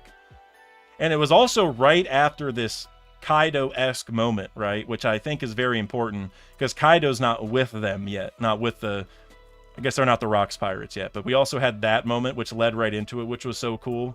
They got like a strong Kaido parallel, and then the Rocks Pirates pull up. Also, I just noticed this. There we go. The comment, the YouTube tab crashed, and I couldn't see the comments. But did you notice that in the top right panel, when the Rocks Pirates first pull up that final page, the top right, like the mountain got sliced off? Do you see that? Like it got sliced clean off, kind of like, I don't know, Zoro in the horn on Onigashima almost. So I'm guessing that's Rocks doing that, I presume. I don't see him with a sword. So maybe it was Whitebeard instead, or even Shiki. I don't know. But that's crazy. They slice that whole mountain. Because also remember, this is Elbaf, so that mountain isn't a normal mountain. That's like a super mountain, right? Pretty crazy. Pretty crazy. Mr. Bushido with the €5. Blackbeard was groomed as a child to be like Rocks, similar to how the old hag manipulated Orochi. Ohara theory will be on Discord later when I get home. I'll be on the lookout for the Ohara theory. As for the Blackbeard being groomed as a child, I feel like that's an iffy word to use in that context, I feel like. But I get what you're saying. The thing is Blackbeard was only 2, you know, whenever Rocks died. So that means there had to be somebody who was like coaching him to be like Rocks, and just in a general sense, I'm not sure if I would really like that. Like now that we know he's the son, there being more inspiration to like guarantee that he ends up like his dad. Like I'm not sure if I really want that. Like if he wasn't related to Rocks, but somebody found Blackbeard and like coached him into being like him, then I can see that, because we've seen that sort of system a bunch of times in One Piece. But now that they're actually related, I kind of want Blackbeard just to do everything on his own at this point. Like I'm sure he would have had to learn about his dad from somebody though, so that element's going to be there. I don't know who that would be or how that would work or anything, But I don't know if I want somebody, grooming or coaching him to be like Rox, if that makes sense. Now that they're related. Because, like, you look at Ace, for example, which, like, I don't know if this is the best example, but, I mean, it is Roger's kid, so it's the first one off the top of my head. But, like, he didn't really want to be anything like Roger. Like, yes, he wanted to go be a pirate. Originally had big aspirations for himself, but then joined Whitebeard and wanted to make him king. But he wasn't really like Roger in a lot of ways, right? And nobody really like coached him to be like that, but he still ended up becoming a pirate and being really successful in all these things. And also the fact that Roger's kid, remember whenever Ace fought Blackbeard, Roger's kid lost to Rock's kid. That whole parallel hits even harder now, right? The whole Ace versus Blackbeard thing. But Ace didn't really need any coaching to go be a strong pirate and to be successful and all this stuff, right? So I hope Blackbeard's in the same boat. I hope that he's just going to be himself, because of his bloodline, he's already destined to be like Rox, and he's going to be like his own self-made man, if that makes sense. So I don't know.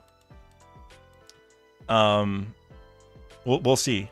I guess we'll see on that. Because, again, somebody does have to tell 2-year-old Blackbeard about his dad and, like, to give him the full scoop. But at the same time, I don't know if he needs to be, like, coached, right? I think it's kind of like a, hey, Blackbeard, this is what your dad was like. And then Blackbeard knows, okay, here's my mission, right? Here, I need to go accomplish this thing. And I hope he's a little bit different from Rox, too. Like, there's obviously a million similarities, but I hope there's some differences, too, where he's going a different route, because obviously Rox wasn't successful, right? He ended up dying. He didn't really accomplish all of his goals, so so we'll see. We will see. Good vibrations with the $10 super chat. I'm starting to think Rox did some funky stuff with Blackbeard's soul or anatomy so he could live on. Maybe that's how he disappeared from the Reverie, hiding inside someone.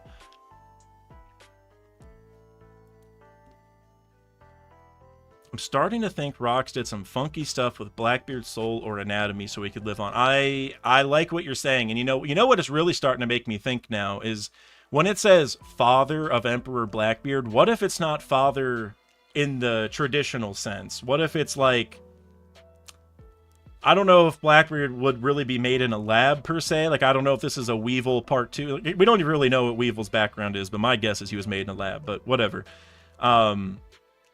Maybe it could also be like a Sanji thing where, like, yes, he was, born from a woman, but there was obviously a lot of modifications made. I like that, because, like, it's father in, like, a loose way, where it's like he's the creator of Blackbeard, but maybe not the typical biological father. And I'm not even saying that's exactly what you're saying, but that's where your thoughts are leading me to, is he could almost, like, maybe Rox knew, hey, I can't accomplish my goals in this body. I need a different one. And he somehow made Blackbeard, or manipulated Blackbeard. I mean, we're even seeing here how, like, Loki was born with these eyes and his mom wants to gouge the eyes out. Like, Oda's already kind of setting the precedent that, like, I don't know how to say this politely, but, manipulating your young kids is on the table in One Piece, I guess is what I'm trying to say. If you need to operate on your kid, Oda's already said that's fair game. And so maybe that's it. Maybe, like, he had the kid specifically so he could alter Blackbeard's body to be the form that he needs so he can be successful later. And like I said earlier with Mother Carmel maybe being inside Big Mom, and with Emu and Gunko, which they aren't probably parent-child, but still there's a controlling element.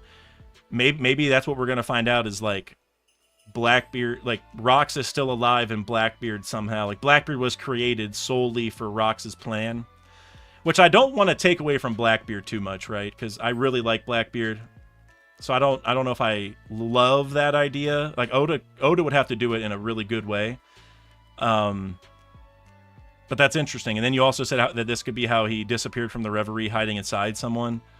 Well, it seems like they know he killed him, right? Like, because it said this feat earned him a massive bounty in the government's ire. So I don't think he disappeared from the Reverie per se. It seems like he just is probably too strong. Just probably. I mean, if he killed an admiral, he probably really couldn't do a whole lot, right? But regardless, I love the manipulating Blackbeard's body or soul. I think that is really interesting. Mr. Bushido with the €2. 56 years ago is when Garp became a Marine and Roger met Rayleigh. Really? So all that happened in the same year? That's a lot of stuff, man. And then the next year is when Akainu and Dragon were born as well. So that whole time period, man, those were some climactic years in the One Piece world. Also, Jake Fegan, I saw you just put in the or you did the member message. Member for 21 months. Like Rock's D stream. I love that. Yes, guys, please, if you have not liked D stream, it does help with the algorithm. It's true. All the YouTubers who said it, they were not lying. It does help tremendously. So I appreciate you, Jake. Next super chat from Vasil Vlad Ivanovici again with the £5. Since Blackbeard follows in the footsteps of his father, do you think Zebek also had the Yami Yami, which is why Blackbeard's so obsessed with it? I'm so glad you asked this. There were like 10 times during all these answers that I've been saying, all these diatribes I've had, there's multiple times I wanted to circle back to the dark fruit and how that plays into all of this. And finally, someone just brought it up so I can talk about this. That's a really good question. Because remember, when Blackbeard was a kid and Whitebeard went and found him, Blackbeard kind of already had the goal of getting the Yami Yami, right? Like that's why he left with Blackbeard or with Whitebeard. And he even said, I think it was when he was fighting Ace, he said something like, you know, I'd looked my whole life and I almost gave up until it finally showed up. This was a really big deal to him for a long time, right? That's all he really wanted. And so, does Zebek have the same fruit? I mean, it's definitely possible. I hope not. I hope what the story is that Rox ate a different fruit, and maybe Blackbeard has whatever this other fruit is as well, because Blackbeard, you know, he has 2 now, and I think everyone's ready for him to get his own as well, or maybe he already has his own. But what I hope happens is that Rox already had a fruit, and so he couldn't eat the dark fruit. And that's why the whole Blackbeard thing started, is he was like, okay, well, I guess I need a body that can hold multiple fruits. And maybe that's how Blackbeard was made. Now, whether he, you know, is just his kid and he did a surgery on him, whether he's like made in a lab, I don't know, you know, who knows what the origins are there. But I would actually like that the most, that like Rox's will the whole time was to eat the Yami Yami, but he couldn't because he would die, because he didn't have the right kind of body. And maybe he even went and like sought out a specific woman who would let their kid have this special body. Like maybe there's a special race out there that has a body that lets you have multiple, and so Rox went and had a kid with one of those women on in particular, so Blackbeard would be equipped to have multiple.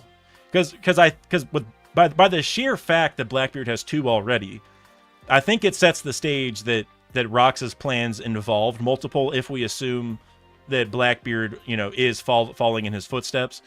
So I think it's a pretty good idea that Rox would have just, you know, been shit out of luck, kind of looking for an extra fruit, I guess. So I don't know. Baskerville D Teach, Tiny Angry Gnome says that's hilarious. I was just doing a video for I'm doing a video on all the cover stories. That's probably not going to be my next video because I got to do a Rox video now. But probably next weekend I'll drop a video on all the cover stories. I just go through all of them, drop a couple theories on them and stuff like that. And in one of them, somebody there was like a judge. I think it's in Django's cover story. Django basically gets judged by 3 different judges, and like it's kind of a Baskerville situation, but not the same. And I literally looked up a picture of Baskerville because I was like, all right, hold on. Is this the same guy from Enies Lobby? But it wasn't. It was a different guy. But it did show that whenever there's court cases in One Piece, they have 3 judges do it, which is weird. But I don't know. Also, Dexter, you said Dax not getting to watch the Cavs game. Yeah, I'm definitely going to be late, but that's what happens when we get the Rock's face reveal, you know. But I'll get down there. I'll catch at least some of it, and I really hope, because the Summer League has like the backups and stuff, like the young guys. Hopefully they don't, you know, sub all the good ones out early, because you know the really good players don't actually play. So we'll see. I'll get down there though. It's all right. We got bigger fish to fry at the moment. Brandon King, $2 super chat. theory, Rox has the oil Logia. He's an energy source. That's interesting. Do you have any other like backup evidence for this, or like food for thought for me to think about? Because because I like the idea, but I'm trying to think if there's like a reason for it that I'm not making the connection to. I like that he's an energy source thing, because you also think about like thinking like an oil lamp or something, and and it's like if you're an oil Logia, and I'm thinking back to the Mother Flame, it's like maybe that has like an eternal flame kind of idea behind it, but I don't know if I'm stretching too much. If you have any other auxiliary evidence, let me know, Brandon King, because you're usually cooking. So now I'm very curious. Stretch with the €2 super chat, or £2 super chat. Rox is the star Logia, black hole born from a star. Now that is really interesting, because you compare it also to like Ace's fruit, because Ace, whenever like his final attack against Blackbeard was Entei, and it looked like the sun, and obviously like, suns are stars, but like you're also saying black holes are born from stars, so there's kind of an inversion between stars, or even Ace's fruit to a degree, because it looked like a sun, and the black hole stuff. So that's really cool, man. I really like the star idea. And if it's I don't know. I was gonna say if it's not that, I kind of hope Loki has something like that, because that would be like a true sun god fruit. Like if you have a star fruit that is almost synonymous almost with the sun fruit, right? But Rox having it would be interesting as well. And imagine if Blackbeard has the darkness fruit, or like a black hole fruit, depending on how you want to look at it, and a sun fruit. So he has like a decayed sun and a real like living sun. I think that'd be cool too. I don't know. I like that idea, Stretch. I'm a fan of that one. That's a cool idea. Barnacle Boy 127 with the $2. What's your stance on the final villain, Blackbeard or Emu? Yes. Yes is my answer. Both. My thoughts are that Blackbeard will take Emu's powers, and that's the real final villain, is Emu Beard. Now Oda will have to do this in a certain way where Emu doesn't feel meh, you know what I mean? Because like but Luffy will have to fight against Emu, and we will have to get a lot of Emu discussion and development before that. But I can definitely see Blackbeard coming in last second, take Emu's powers, take over the throne, and this leads to like a new found,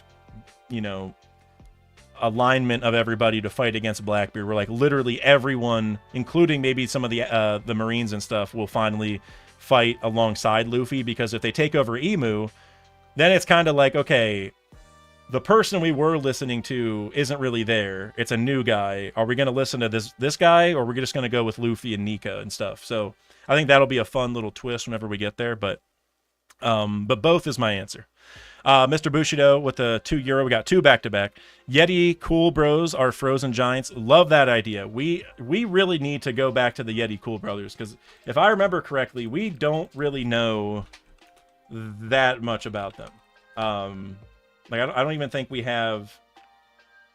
Let me see. So yeah. So for instance, they're 25 years old, which that if they're like normal giants, that doesn't work, right? Like they would have to be like 75, so they're 25 in giants years.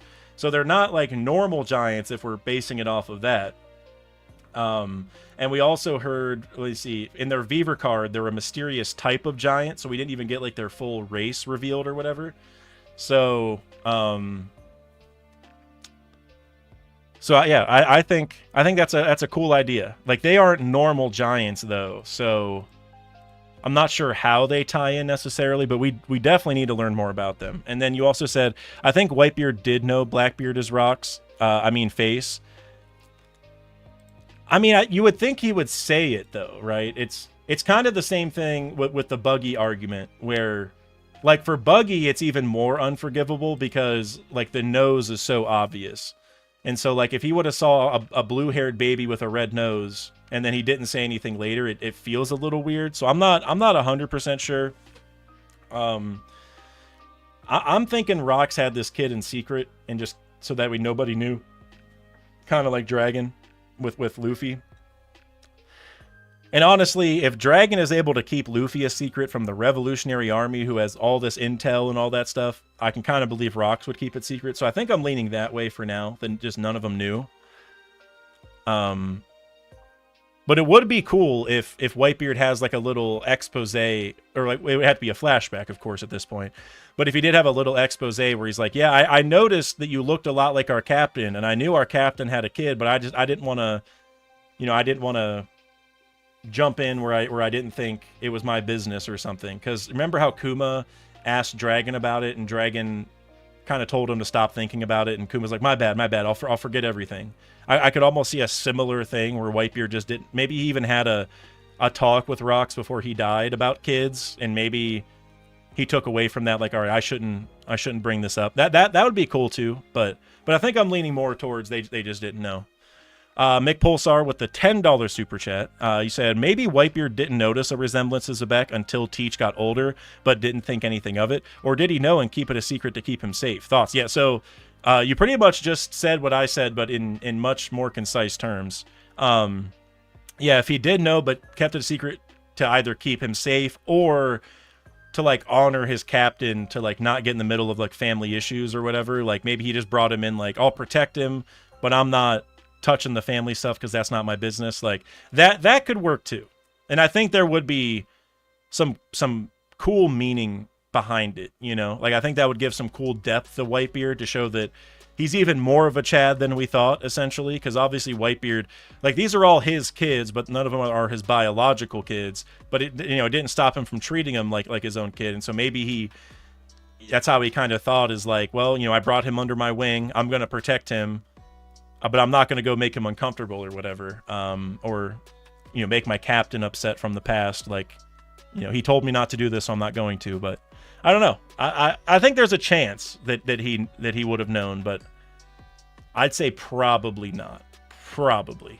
Terrible TJ, member for 28 months. I'm late, but like the stream. TJ, I appreciate you, brother. Seriously, thank you for sliding in, guys. I said it earlier. I'll say it again. The algorithm would much appreciate if you guys would like these streams. So thank you. Thank you, TJ. Alexander Fiorello with the $2. Who do you think the Admiral is? Someone we know? Glad you asked that too. That's another thing that I really wanted to think about. Do we know past Admirals? That are, like, from that time period, I should say. I'm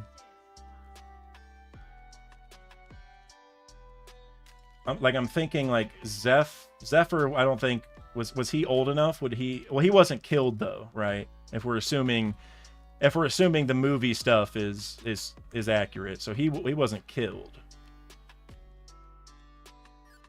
So I guess it's somebody that we don't know. It's a new admiral, I'm guessing. And I'm wondering if that admiral is then who gave rise to, well, I don't know. I was going to say, like, one of the other admirals, but, like, Akainu wasn't even born yet. I don't think Aokiji was even born yet. And Kizaru, I don't know. No, so Kuzan wasn't born yet. And Borsalino, one of the coolest names. He was born. He was only 2 years old, though, so he wouldn't have been in the Marines or anything yet. He would still be palling around with, well, not even palling around with Vegapunk yet, but getting there. See, I don't know, Alexander. I guess this is someone we don't know yet. I don't know. It could be that whoever died then gave rise to Sengoku getting an admiral spot, and then later, because maybe this would be when Kong was the fleet admiral, and then maybe Sengoku was given an admiral spot after this, and then later Sengoku moved up to fleet admiral. Like that would make a lot of sense, but I don't know who that admiral would be. Akainu's father, Nico Vento says. That's kind of cool. Akainu's 55. This murder was 56 years ago. So yeah, so I guess actually, unless we're, fans of Month Piece, and what I mean by that is, like, One Piece works in years, right? It almost never works in months. It's almost always like full years at a time. So if Akainu is 55 and the murder was 56 years ago, it wouldn't work, because then how would Akainu get born? But obviously, if the murder was actually like 55.75 years ago, like, because you need 9 months for him to get born, then it kind of works. So if you believe in month piece, that there are actually months in between that Oda's thinking of, then that might actually work. But I would say probably not. So yeah, I guess we don't know. I guess we don't know who it is. So new guy. I don't know. Mr. Bushido with the €5. Maybe Rox wasn't a pirate, but a revolutionary, and world government lied about him to cover his actions, like how they called Pedro a pirate when originally he wasn't. I could see that. So maybe he's like a freedom fighter. Could that actually be where this is going towards? Like, what if Rock started the freedom fighters, but then left to go be a pirate, but then the freedom fighters kept fighting, and then Dragon ended up taking over and then turning it into the Revolutionary Army. And so now there's a connection between Rox and Dragon. I think that would be kind of interesting. Because, like, even Dragon technically left the freedom fighters. Like, he started the revolutionaries. He didn't... It's not like a big change-up. But the fact that we had that transition makes me think that maybe he was doing the same thing.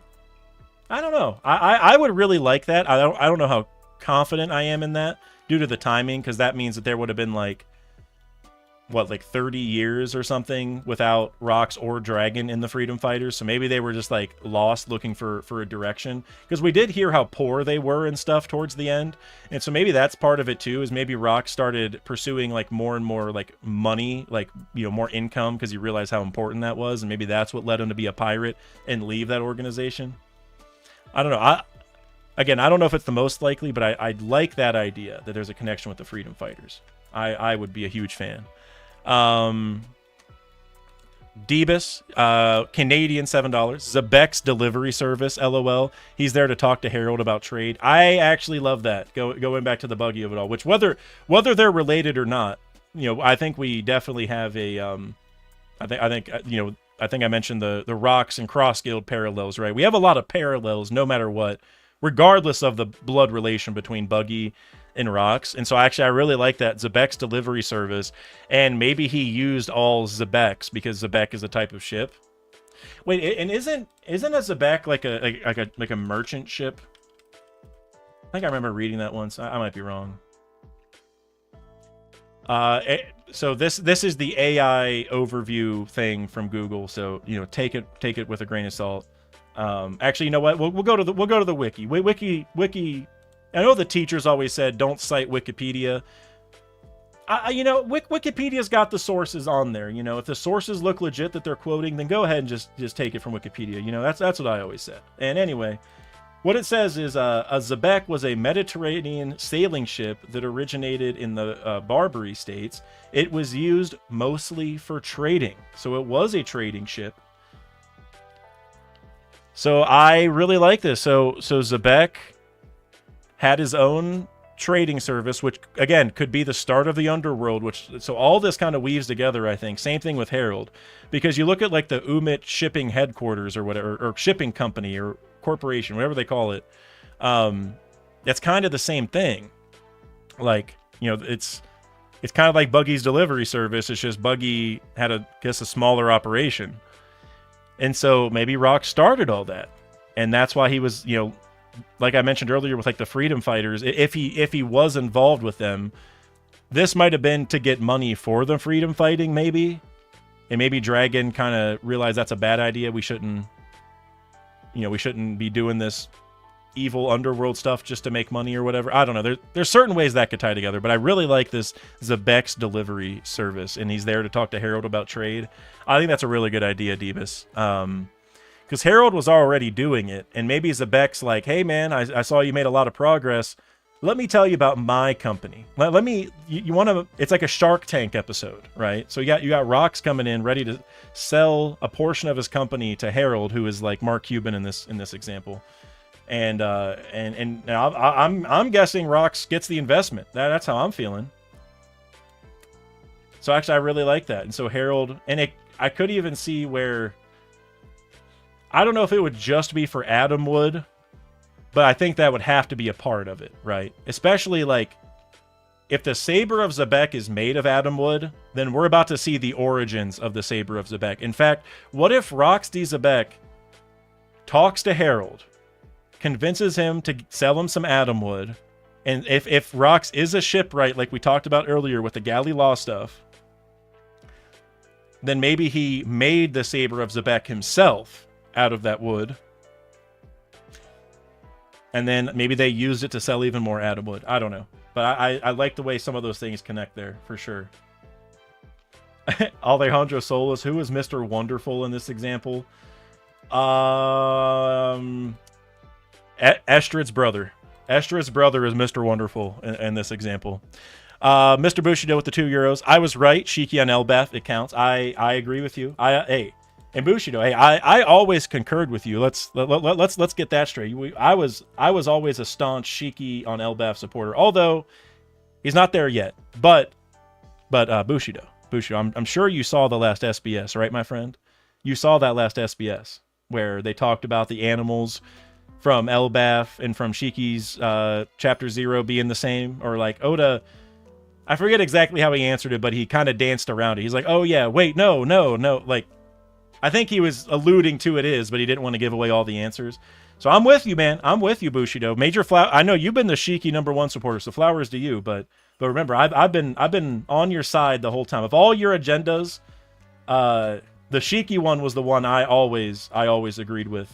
Now the carrot one, the carrot agenda, I don't know about that one, but I'm with you on the Shiki agenda, my friend. I hope I don't know about all your Shiki theories, but I hope your Shiki theories about Elbaf definitely come true. I hope he shows up. I'm with you 100% on all those, Bushido.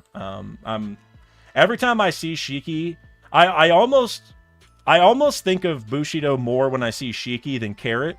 Because whenever that's the #1 theory I think of Bushido. Like the carrot stuff, that's just some agenda. That's some agenda stuff, you know. I mean, if she shows up, so be it. But you know, I know those are mostly jokes. But the Shiki stuff, I know those are always the theories I think of with Bushido. So major shout out to you, Bushido. I've been on your side since day one. Just remember that while you're collecting your flowers for all your Shiki theories, just send me a couple of the flowers. That's all I want. That's all I ask for. Sean Delaney with the $2 super chat sent you a Discord message more on the Galley Law rocks. Did you tag me in the Discord? Is that? Hold on, let me see if I can find it. I don't see any messages. The only tag I had was from Brandon King, which I'm going to read that in a second. So I don't know if I am missing it.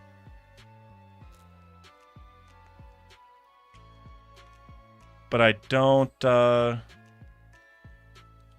see it. So if you want to, I think I have it so where you can only send me messages if you add me. So maybe try that. You may have sent it and then it blocked it like a second later. So maybe try send me a friend request or just post it and then tag me in the Discord maybe. But I'm happy to read that whenever you can get it to me. Spencer with the $2 super chat. Marshall D. Correja, maybe no D. Marshall Correja. So then are you saying that Correja would be Blackbeard's mom and Xebec is the dad? I mean, we did have Blackbeard introduced in Drum Kingdom, which maybe builds a little bit of a connection. But I mean, it's possible, but like Correja would have been like 100 years old at that point. And like, I don't know. I mean, maybe Rox is just into older women, and maybe her biology is, you know, she has a secret to eternal youth. Maybe all of her, you know, biology is still working at that age. Because, you know, as you get older, it gets a little bit harder to reproduce. So if we can suspend that amount of disbelief, then maybe I'm not sure if I would, you know, bank on that. I'm just trying to think of any other connections between the two that could maybe help it make sense. I mean, maybe they're just from the same family. If we're going to go that route, like it's not that that's his mom, but maybe they're just from the same family somehow. I'm trying to think of how that would work too, because The Drum Island thing, that's where we first heard of Blackbeard. So there is like an important Drum Kingdom Blackbeard thing. I don't think it'd be Kurehaz's mom. I don't know like why it would have to be that they're related. Like I'm trying to think of any other connections. I don't know. Rox is out there hag maxing. Yeah, that's what I'm thinking. Like he's a fan of the Cougars big time if he's going for Kureha. So I'm not sure about that, but look, I want Kureha in the arc, so I am trying to make this work with every fiber of my being because I want Kureha to matter. I want Kureha to show up. 2026, maybe a little bit of 2025, but 2026 is going to be the year of Kureha because she has to have some role in this arc, even if it's just a Scopper flashback thing, like even if she doesn't show up, whatever. I know she's going to get mentioned or shown at some point during this arc, and we also have the live action, which obviously is going to involve Drum Kingdom with Kureha. So 2026, I'm telling you, is the year of Kureha. So I want this. I want there to be a connection. I don't know what it is, Spencer, but I support your cause, even if I don't know how it would work. I don't have a good reason. I just thought it might work. Okay, well, you know what? Like I said, I want it to. I can't think of any good reasons, but I want it to work. Really, really bad. Just Dennis won with the 4,000 huffs. I don't know what those are. Let me look it up. I've definitely had these before. Hungarian forints. That's what they are. And you sent 4,000 of them. Dude. That's a lot. Thank you so much. Have you seen Dr. Stone? I have. I've only seen, I think, season 1. I don't know how many episodes are even out, but I loved season 1. I freaking love Dr. Stone. Black lines on Rock's face look like cracks, petrification from that anime. Maybe it's a disease of some sort. Would be easy to make connections to Roger. Here you're looking Kureha through this if it's the case. That's a great connection. Like, I know what you mean by the lines. I do definitely get like a little bit of a similarity there with like that marking on the right, because like the left one's just like a swoop of hair, but that's definitely like it's probably a tattoo, and it connects right up to his hair, so it, I don't know, I could definitely see that being like that's a birthmark or something too, but it does remind me of that. And so what if he's like way older than we think? Like what if he's even, I don't know. Well, also his name is Rox, right? So if we're talking about petrification, or yeah, what petrification, like if you're just, if you got turned to stone, and then we saw with like Boa, remember how Blackbeard went after Boa's fruit? What's the reason for that? Like we know that Boa's fruit turns people to stone. Here we have Rox D. Zabek. His name literally has Rox in it. So, and now we know Blackbeard's his kid. So we got to go back and look at the Boa thing all over again. And remember, there's some interplay there between Boa's fruit and this guy, probably. And I don't know if Blackbeard wants to turn something back from stone. Like the red line is kind of my first guess, or the poneglyphs, like turning those back from stone. If the red line really is a serpent soaked, I combine the words, serpent soaked in blood, but it maybe got turned to stone at some point. Maybe he tries to turn it back and he can control it. That's kind of part of what I think is going on in the mural. So yeah, I don't know. That petrification stuff is definitely becoming more important. Also, baby Mole, baby Pluton, my guy, member for 20 months. That's crazy. 4 more to complete my time skip training arc, dude. So that means 4 months until the Pluton reveal. That's what you're telling me. And hey, you know what, baby Mole? We just met Blackbeard's dad. It's time we meet your dad, baby Mole. It's time. I've been waiting. I've been waiting since I think like August of 2022. I think that's when I first did my first Mole video or so. So I think 4 months we're gonna see Pluton. I think that's what it's setting up for. When you get the 24-month membership message, that's the Pluton reveal. I'll bet a very small sum of money on that. Jake, I already did that one, Jake. It's always sunny in Ennis lobby. Super chatted $10. Rock's reveal reminds me of chapter 234 reveal of the OG Blackbeard crew, captains with 3 members and Lafitte elsewhere. That's a good call out. because they only had part of the crew there. They were separated and they were like meeting there, which also I'm wondering if maybe these guys all met up there separate too. Like what if, because like remember how like Blackbeard was off by himself eating the pies and stuff. Augur was on the building. I can't remember what everyone else was doing, but they were all doing separate things and they got together. I wonder if these guys were doing the same thing. But you said, I wonder if Big Mom is their 4th OG member and she couldn't come because Elbaf hates her. That would be really cool. That would be really cool. Like, maybe she's still on the ship, right? Like, maybe they had to leave her on the ship because, like, somebody has to watch it. And they're like, look, Lin, everyone's going to get mad if they see you. Just stay here. You know, we got nothing. Like, you know, if you don't need to come in and get revenge on anybody or anything, you just stay out there. Don't cause us any trouble. I could see that. That's really cool, Always Sunny. That's a really cool idea. I'm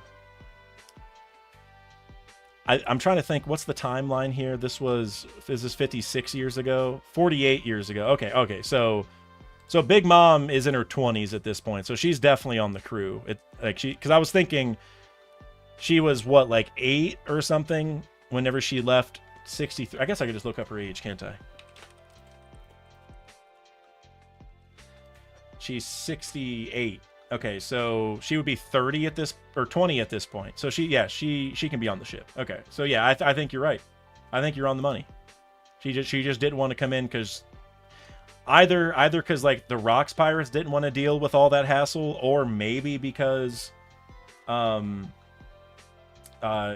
Big Mom has like some trauma with the place, maybe because whenever she like ate the kids and stuff. Although I think that was on a separate island, right? Because after the Jarl thing, they kicked him off. I can't remember exactly how that all worked, but either way, I could definitely see her having some strife with the place for sure. Sean Delaney with the $2 couldn't DM, posted in spoiler update if allowed. Okay, give me 1 second to go look. Maybe down here. In spoiler update. Hold on. Did you mean the spoiler, like the One Piece spoilers? Also, Kanu, I saw you just changed your name in Discord. I don't know if you're here, but you said it used to be something else, but now you said Kanu. I don't care anymore. Peak Piece, which I feel you, man. I had to change my name last week too. I moved away from the Topman agenda. Sean, I don't see it in this one. I'm not sure. Oh, spoiler update over here. Oh, okay. I see you. This will work for now, as long as I get the message.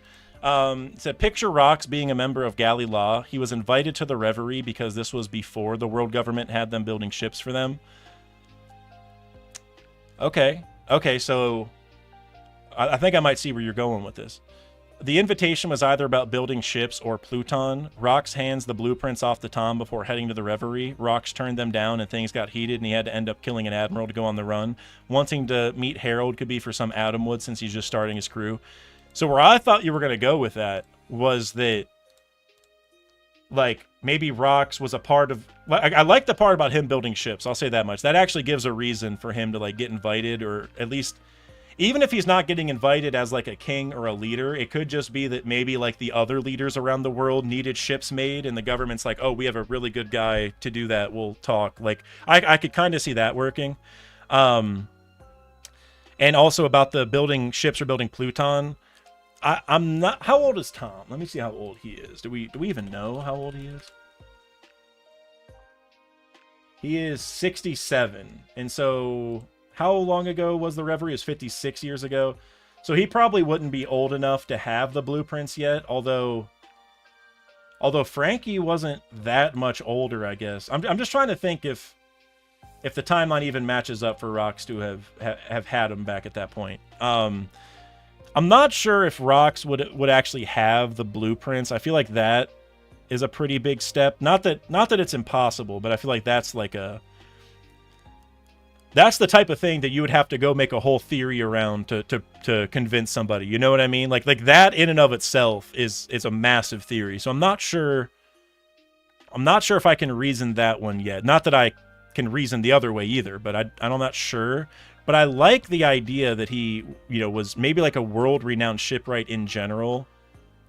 And also another thing I'm thinking is, remember how the Sea Kings said after the Noah like got broken and needed repair, they said, we're going to need the skills of that clan. And I'm wondering if Rox's family is that clan. Like, even if he wasn't working for Galley Law, he could still be a part of that clan. And everything you're saying could still work. Maybe not the blueprints part, but everything else could still work, right? Where he's like a world-renowned shipbuilder, and that's how he got into the Reverie, is like, I don't know if he was building the government's warships for them, or if just the other kings were working with him, however that works. But I could see that. I don't know. I really hope he's a shipwright at this point. I think that would be really cool. And I agree with the last part that he wants to meet Harold for some Adam Wood because he's just starting his crew. I think that's really cool too, because like we were talking about earlier, it says future captain of the Rocks Pirates, right? And here's another thing I'm wondering about the future captain of the Rocks Pirates. Could it be that the Rocks Pirates already existed? He just wasn't the captain yet? You know what I mean? Like, did he inherit the crew from somebody else?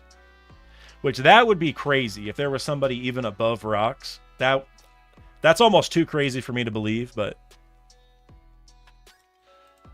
then you also said if we give everyone with a D a purpose on Joy Boy's crew, he would be the shipwright. So maybe so you're saying the Rocks D group, or it could also be the Marshall D group, I guess, because they're probably connected in some way. Like, I mean, well, they're obviously related, but like, I don't know if Blackbeard's mom was Marshall D something, or if she was just Marshall something, and then maybe they merged it to where now it's Marshall D, because you got the Marshall from the mom and the D from the dad, I'm guessing. I don't know. But I like that he'd be the shipwright. Now, the other thing I'm thinking, though, is like Emeth. I feel like Emeth would be the shipwright on Joy Boy's crew, like that family. But could Emeth be related to Rox? Honestly, not the craziest theory I've ever heard. The enemy of Kong was above Rox. Alejandro Sola says that's interesting. McPulsar, Tom might have been under an apprenticeship at the time. Yeah, I mean, it could be that, like, if we go with this Galley Law idea that Rox did work for Galley Law at some point, maybe Tom was Rox's understudy, right? And so then Frankie is learning from Rox. And remember, Rox has like the same eyes as Frankie, so there is like a little bit of a connection there. Not saying that they're related, but there is like a little bit of a parallel. So I don't know. The point I'm at is I want you to be right. whether or not I fully agree with it, or I can come up with all the reasons, I want you to be right. Like, I think a Galley Law connection would be awesome. The shipwright stuff would be awesome. You also said Tom died when Iceberg and Frankie were young. Actually, we do not know that Tom is dead. Whenever the Ennis Lobby thing happened, I can't remember his name, but the judge, not Baskerville, but the regular one-headed judge, at the last second, he was like, no, take him to Ennis Lobby where he'll be locked up. And then we haven't heard anything since.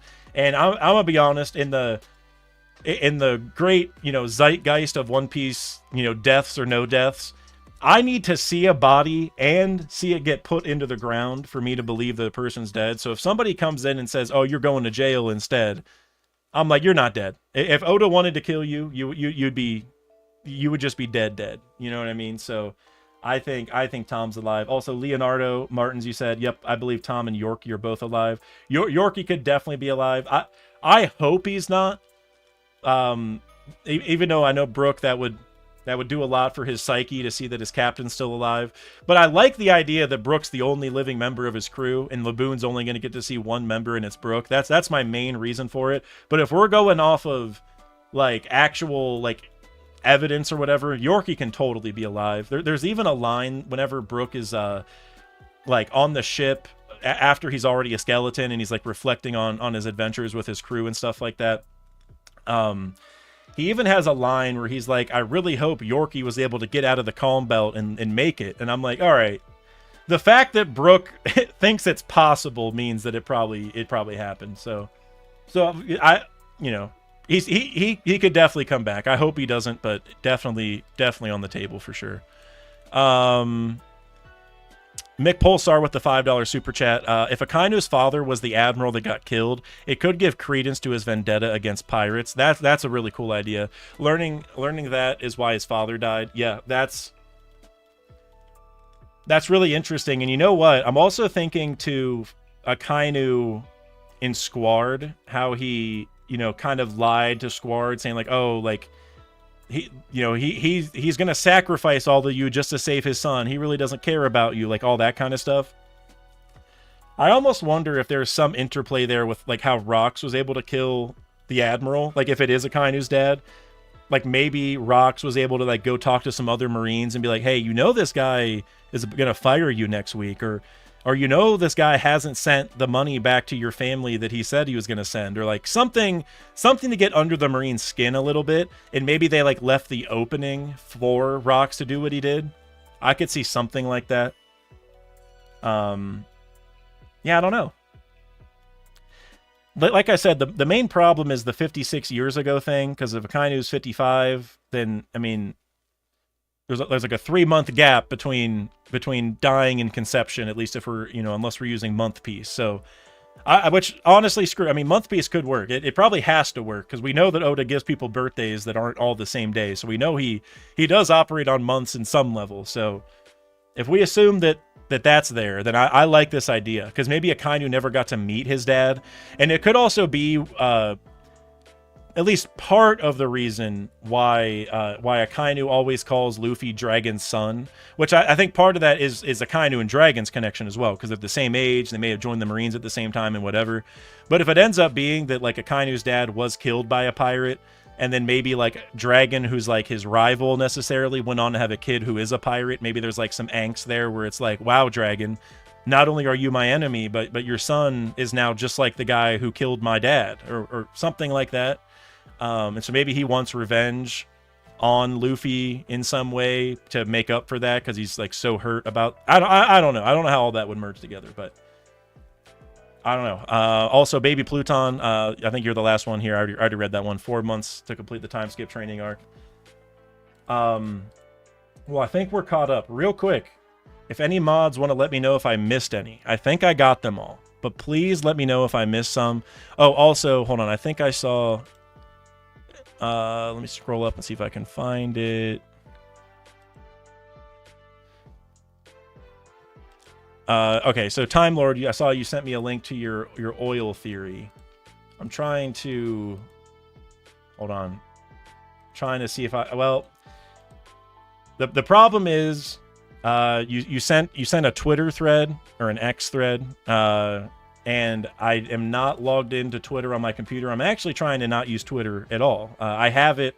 I still technically have my account, but I'm trying not to use it whatsoever if I can avoid it. And I'm not logged in on my computer. And if I'm not logged in, I can't see your whole thread of tweets. I can only see the first one, because Twitter is just so cool. So I can't read that, Time Lord. But if you... well, I could if I got on my phone, which I don't have next to me. Well... I'll read it later, and I will respond to you in the Discord, Brandon King. I'll respond there, because I need to get going anyway, because I am 36 minutes late for the Cavs game. But you know what? It was well worth it, guys. It was so worth it. This was mind-blowing. I wish I had more theories for you, but I'm just too mind-blown to really formulate. And what's crazy is, you know, a lot of times on this channel, what I like to say is, guys, I'm going to go think about these theories while I mow the lawn or do whatever. I already mowed the lawn today. I already cleaned a lot of my house. I don't have a lot of monotonous tasks. I actually did those in preparation because I was told how crazy this chapter was. Again, I wasn't spoiled, but I was told how crazy it was. And so I'm like, all right, let's get as much stuff out of the way so I can work on a video on this ASAP. And so now I got to start working on that video, but I feel like it's so shocking. I gotta think on it. I just gotta let it simmer. Yeah, I don't know. We will have a redacted video out in a couple days. If you have questions, oh, I got to open it up. I'm going to open it up right now. If you have questions for me and Parvision that you would like to have discussed during the redacted video, make sure you either comment on this video, like not just a chat, but like comment whenever it's done, because I'll come look at those like probably tomorrow night or whatever. Or the better thing is go in the Discord and go over to redacted questions and type some questions in there. They can be questions. If you just have theories, whatever, then we'll take some of the top voted ones or whatever, and we'll talk about it like usual. I'm trying to think of what else I was going to say. I see I got a couple more super chats, so I'll get through those. But yeah, make sure you go to the Discord or leave a comment if you want to get your thoughts heard over on Redacted. And I'll also be doing another video on the main channel. And I'm still debating on what that's going to be, but I think I'm definitely going to talk about the Blackbeard Rocks parallels. I don't know where that's going to go, but what else am I going to talk about? We got, I mean, come on, it's rocks. All right, last couple super chats here, and then I'm gonna get out of here. Spencer with the $2. Notice Rocks is holding his hand like Law does. Yeah, so we talked about that like at the very beginning of this. So I don't know if you were here yet, but yeah, it looks a lot like not Room, but Tact or even Shambles. But he also has the thumb out whenever he does that. But regardless, it's very similar. Like, it's similar enough to where we need to point it out. So I don't know if he has the Op fruit, but I mean, you also got to think like Blackbeard just beat Law and even thought like, oh, should I sell your fruit? Should I have you give me the Immortal Youth surgery or whatever? So it makes me wonder, maybe he could have eaten the Op fruit, or maybe he just got the Immortal Youth surgery. And then maybe he still died at God Valley, because we're going to find out how all the immortality stuff works there. And maybe that's the story. Because I could definitely see him getting the Immortal Youth surgery, for sure. So, I don't know. I think there's definitely something there, Spencer, for sure. Chris, you said KKL. Is that Kobe kills Luffy? Is that what it is? I always get this confused, because whenever I see the K, I always think Kaido. And I'm like, well, it's not Kaido kills Luffy. Although Kaido coming back, I think, is super duper on the table after this Loki parallel with Kaido. But is that Kobe kills Luffy? Because if so, you know, I don't know if Luffy's gonna die, but I got KCL. Kobe captures Luffy. I'm all over that. He's gonna capture him for sure. And then Chris, you also had another super chat for $5. Appreciate you.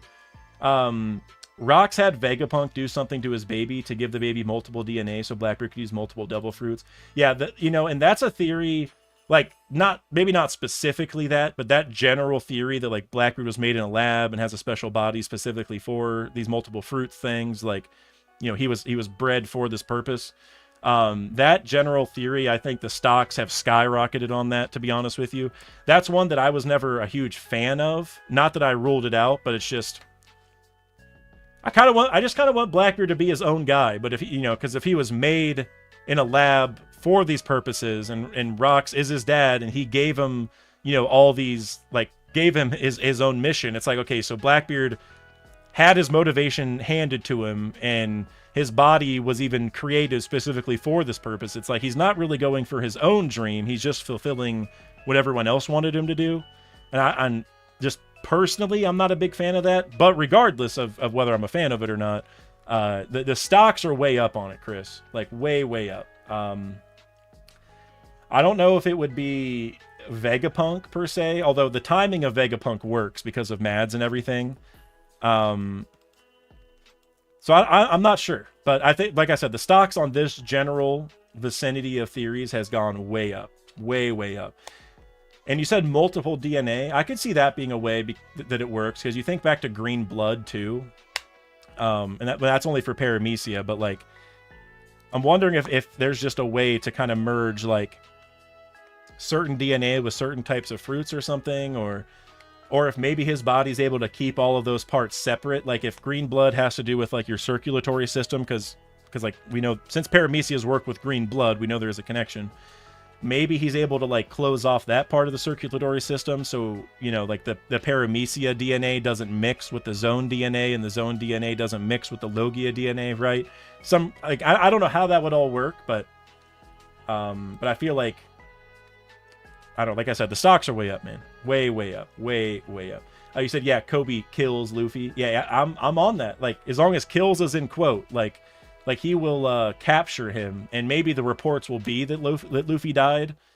But I don't think Luffy's ever gonna actually die. But I think Kobe will be like he'll be heralded as the hero who captured Luffy, right? The guy who beat the Pirate King or whatever will be Luffy. Even if Luffy's not the Pirate King yet, that'll be what people say, I think.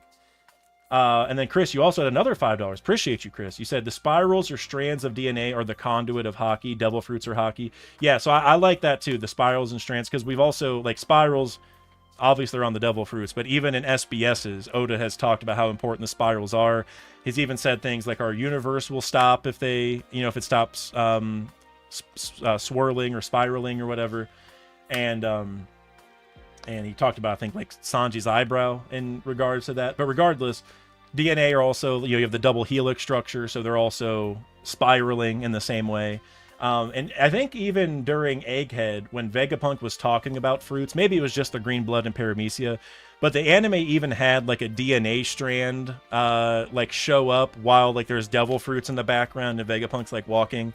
I've used the clip in so many videos that I have it baked into my brain. I don't know what episode it's from, but the fact that Vegapunk kind of talked about it in that way, where like DNA or your blood is kind of tied to it, and also even that like it kind of changes your DNA. Like, I mean, the fact that like if you eat a zone fruit, you transform it to a zone, it's like that is literally changing your DNA, right? Like, you are no longer the same being that you were before.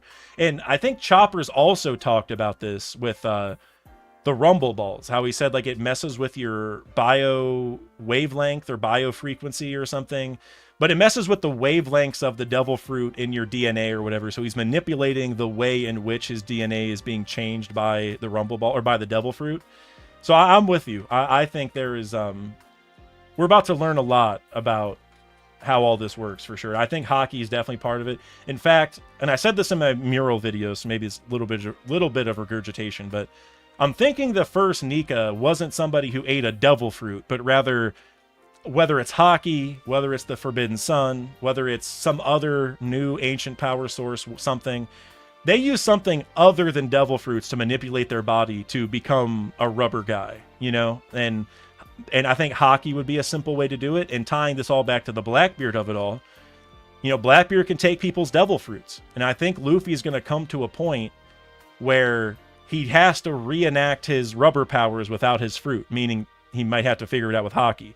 Like, imagine Blackbeard, you know, maybe takes his powers, maybe even takes them permanently, which is something I think Blackbeard will be able to do eventually. Maybe he has to awaken his fruit. Maybe he has to be like in a pitch, you know, black place. I don't know. But either way, I think Luffy is going to get his Nika fruit taken, even if it's just temporary or whatever. But I think permanent is on the table too. But whenever he does, I think Luffy's going to have to find a way to kind of, you know, reach Gear 5th again without his fruit. Because we've already seen Bonnie can do it without the Nika fruit. We've seen, you know, you have the energy steroids and Sulong, which don't make you rubber, but they do power you up, turn you all white with red eyes. So there's multiple ways to kind of reach that point. And I think that's what we're going to find out is like Luffy's going to get his fruit taken. He's going to be rubber anyway because of Haki or will or imagination, whatever the reasoning is. And that's going to lead to a whole discussion on like, hey, devil fruits are really just unlocked Haki or something like that. So, but all right, guys, I think that's about it. I'm going to get out of here. So like I said, redacted video in a couple days. Go leave some questions in the Discord. I'm about to, it's opened up now, so people can post in there or comment here. I really want to get your guys' thoughts. I know Parvision and I are going to have a lot to talk about, so I can't wait for that. Be on the lookout for a video on this channel as well in a couple days. I'm also going to drop a short on Brook soon that I've had done, but I just, like I said, I was warned Monday at like 2 p.m. about the spoilers. Like, we're not even supposed to have the leaks yet. And the fact that the early spoilers were enough for people to warn me, I was like, all right, I'm not posting anything this week. I'm taking my time. I'm just going to work on some content in the background, and then we'll figure it out. So I'm going to drop that Brook short soon. Like I said, redacted video, main channel video. We got all sorts of stuff coming. So, and also maybe be on the lookout for like a regular stream. Like, I mean, we can talk about One Piece, but I did get Paper Mario: The Thousand Year Door remake, which I do want to stream just because I love Paper Mario and I've been on a Paper Mario kick. But also want to play Mario Kart World with you guys. Got some other stuff, so be on the lookout. It's actually happening. I have the capture card. I have the games now. The Switch can now be streamed. So anyway, without further ado, guys, I want to give you guys one more thank you for all the donations. This was an unforgettable chapter, an unforgettable day. Every chapter for the last 2 months has been that way, but this one especially so. So thank you guys as always, and